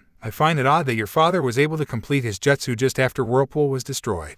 Kuroda shouted out. Naruto's eyes hardened as he said, are you saying that the leaf wanted the Whirlpool to be destroyed? Well, it sure looks that way from where I'm standing. Kuroda growled out before his hair began fluttering around like it was caught in a breeze of wind, and everyone began feeling the sensation of being in the middle of an ocean during a storm. As everyone besides Naruto started lightly shivering at the Uzumaki's presence, Kuroda said in a dangerous tone, but it seems that talking will get us nowhere. You have decided to stand by the leaf, and so you are just as much my enemy as any other ninja from the leaf or stone. Naruto frowned before he began matching his distant relative's presence with his own and then swallowed it in his own, making everyone's eyes widen as they suddenly felt like the ocean they were in was suddenly in the middle of a massive maelstrom 5 times worse than before, with 50-foot waves crashing down around them. Naruto's hair began swaying all over the place like he was caught in a cyclone as the two Uzumakis began glaring at each other, waiting for the other to make the first move. What's this sensation? Hinata asked as she began to shiver uncontrollably. Kurenai opened her mouth to answer, but Haku beat her to it. Everyone has a presence that is hidden deep down in you that defines you. There are those who can bring that presence out in order to intimidate their foes better than any kind of killing intent. Zabuza-sama was one of those able to do it. It had felt like you were being stalked by some unknown predator, but it was nowhere near this level. By the looks of things, their presences are strong enough to even physically manifest themselves a little. Before Haku could say anything else, Naruto disappeared just as a shell of what the others could only assume was chakra that was multicolored appeared before Kuroda's sword arm moved at impossible speeds to his side and met the kunai that Naruto was holding in a clang. Naruto's eyes momentarily widened before he just barely blocked Kuroda's free arm as he tried to backhand the blonde. Naruto's eyes narrowed as he disappeared and reappeared in front of the other leaf shinobi. Looking at the chakra shell around his opponent, he said, so that's why my mother was always able to keep up with my father whenever they fought in spars. She must have used the Uzumaki chakra to control her body movements and make them faster. Kuroda grinned and said, that's right. Naruto frowned and said, the only downside is that it takes extreme amounts of focus to have that chakra manipulate your movements in the right way without harming yourself. Which is why not many Uzumakis could use it in battle, since it's so hard to make your feet move properly without using your muscles. Kuroda's grin turned predatory as he said, looks like you did your homework about our history, boy. Although it seems that what you are doing is more like what that father of yours did. Makes things interesting when your opponent can move around as fast as you. Naruto smirked and said, oh no, what I'm doing is 5 times better than what Dad did. Right after he said that, a blue shell of chakra surrounded Naruto before 5 clones appeared around him and the 6 blondes disappeared. Kuroda's arm once again moved faster than the others could see, and 5 smoke clouds appeared before Naruto reappeared up against a tree that he was thrown against with a chain made out of the multicolored chakra wrapped around his arm and leading back to Kuroda's free arm. Naruto, Hinata shouted out and was about to rush towards the two Uzumakis before Kurenai grabbed her and said, no, don't. You'll only get in the way. Hinata struggled before Haku said in a calm voice, she's right, Hinata-san. This kind of fight requires speed that you do not have. Right as he said that, mirrors made out of ice began appearing all over the area surrounding the two fighters in a large dome that appeared to be completely solid with no gaps. Immediately after they appeared, the temperature inside the dome and around it instantly began dropping to the point where everyone could see their breath. The rest of the leaf shinobi outside along with Kuroda stared in surprise as Haku walked into the back of the mirror in front of him before suddenly reappearing in another mirror right by Naruto, who was shaking his head as he stood up and broke the chains around his arm with a burst of his own chakra. Are you alright, Naruto-san?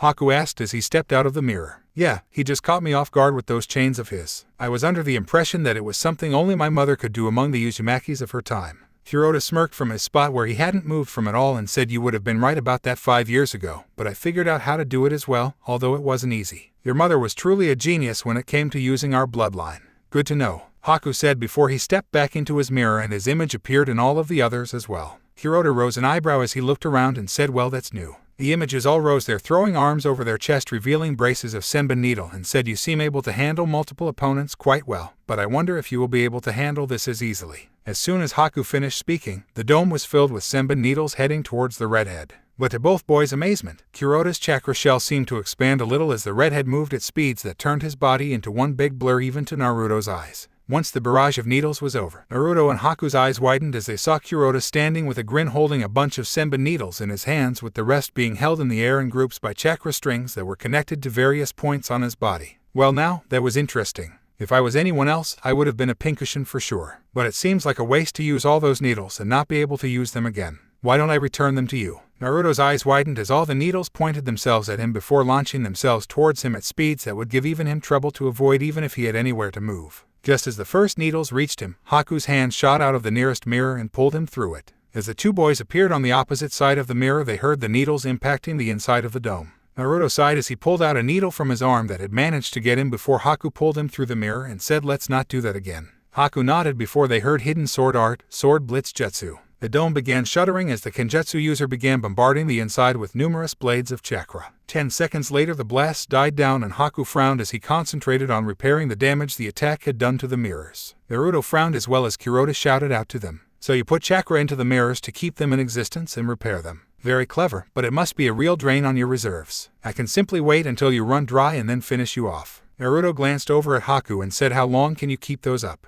Haku glanced at the mirrors before turning back to Naruto and said, "With that many, about another 10 minutes. Less if he attacks them again. After that I'll be pretty much useless." Naruto nodded before looking at the mirror and cocked his head in thought. After a minute, his eyes lit up and he said, "You can manipulate those mirrors so that you can use the water in them for jutsu, right?" "Yes, but if I take any of the water out they will be weaker against his attacks and require more chakra to repair," Haku said, wondering where his partner was going with this. "What if we surrounded him in water and froze him in it?" Haku shook his head and said it could be done, but it would take too long to freeze him. By the time he was surrounded he could simply blast the water away with his chakra before I could lower the temperature enough to fully encase him. Naruto frowned before his eyes lit up again and said, "What if I added my wind-natured chakra into the mix? Would that speed things up? Or could we at least make the dome so cold that it freezes him to death?" Haku's eyes narrowed in thought before he nodded and said that could work. "We would only get one chance at this though." Naruto nodded and put his hand on the closest mirror and said, "Then we better make this count." Haku nodded again and placed his hand next to Naruto's. The two then closed their eyes in concentration as they began pumping elemental chakra into the dome. As Naruto pushed more wind-natured chakra into the dome, the temperature of the dome itself began dropping dangerously low. The boys only had the chakra running through their arms, moving the cold air away from them to keep them safe from frostbite. On the other side of the dome, Teammate was shivering as the temperature near the dome kept dropping. "Man, it's freezing out here. What the hell are they doing in there?" Kiba asked as Akamaru jumped into his coat to stay warm. "They're not in the D-dome," Hinata said, stuttering more from the cold than from insecurities, and lifted the hood on her coat as she saw what was happening with her Byakugan. "And Naruto and Haku are on the other side of the dome and are pushing some kind of chakra into it. It's making the temperature around us drop. I can already see frost completely covering the ground inside. It's not just inside. There's some on the ground around the outside as well," Shino said as he pointed at the ring of frost that was steadily growing towards the leaf shinobi. "Everyone back up. I don't know what those two are planning, but I don't want us caught in it," Kuronai said. The three genin all nodded and all four began backing away from the dome. On the inside, Kuroda was trying to use his chakra to insulate his body but was still shivering as well. The entire ground around him was covered in frost and the dome was nearly completely filled with a freezing mist. As the mist continued to fill the dome, Kuroda raised his sword into position and swung it while calling out hidden sword art, sword blitz jutsu. The blades of chakra launched themselves from his sword and slammed into the dome. But to his surprise, the dome repaired itself even faster than before. He then heard his distant relative's voice drift in from outside of the dome.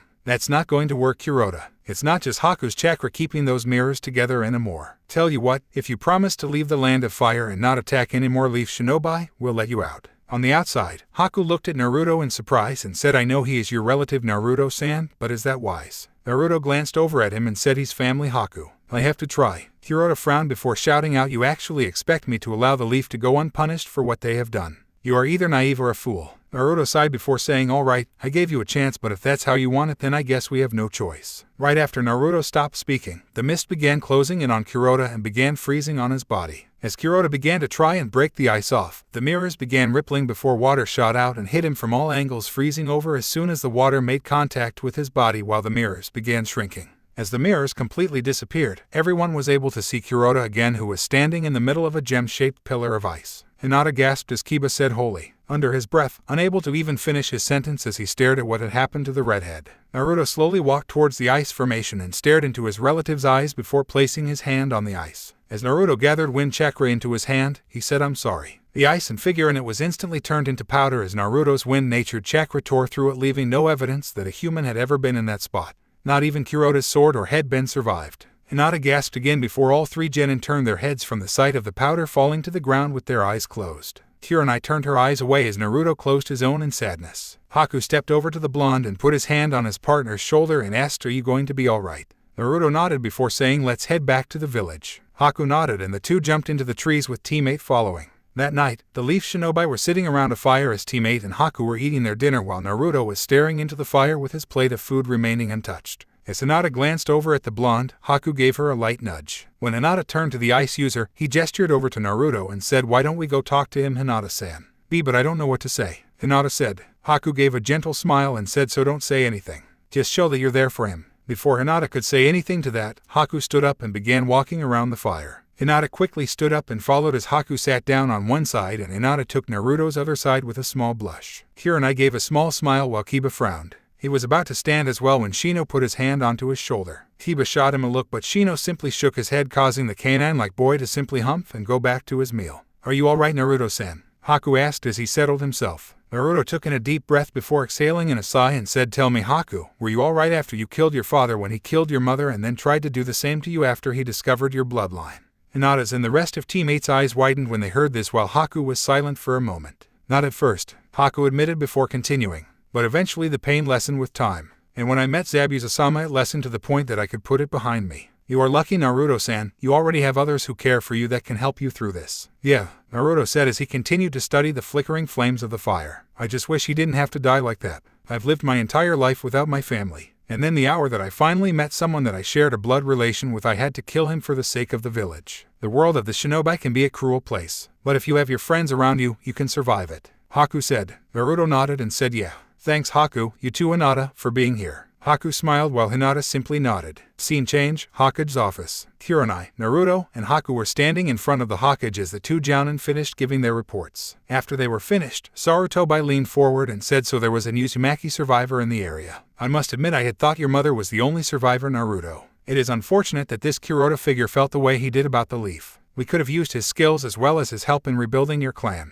How are you handling it? Naruto looked down for a moment before saying, as well as can be expected, sir. Having Haku around helped. Sarutobi nodded and said, that's good to hear. Very well, if there's nothing else, then you're dismissed. Naruto and Haku nodded, but as they were turning to leave the office, Kurenai said, actually, sir, there is something I need to ask you. When Naruto and Kuroda were talking, he said he knew who Naruto's parents were. He gave the name of Naruto's father, and I was wondering if you could confirm it. Naruto and Sarutobi frowned as Sarutobi looked at Naruto silently asking, and Naruto nodded his head, causing Sarutobi to sigh and begin massaging his forehead. Looking back to Kurenai, he nodded and said, I'm afraid he was telling the truth. Kurenai's eyes widened and she looked over to Naruto and said, then that means that Naruto is. Kurenai, Sarutobi said in a sharp tone, stopping the junior jounin short as Sarutobi continued. The information about Naruto's full heritage is classified at the highest level. Haku stepped forward and said, I'm sorry, sir, but why would information about who Naruto's father was be classified so heavily? Because Naruto's father made a lot of enemies before he died. More so than his mother and anyone else who fought in the last war combined.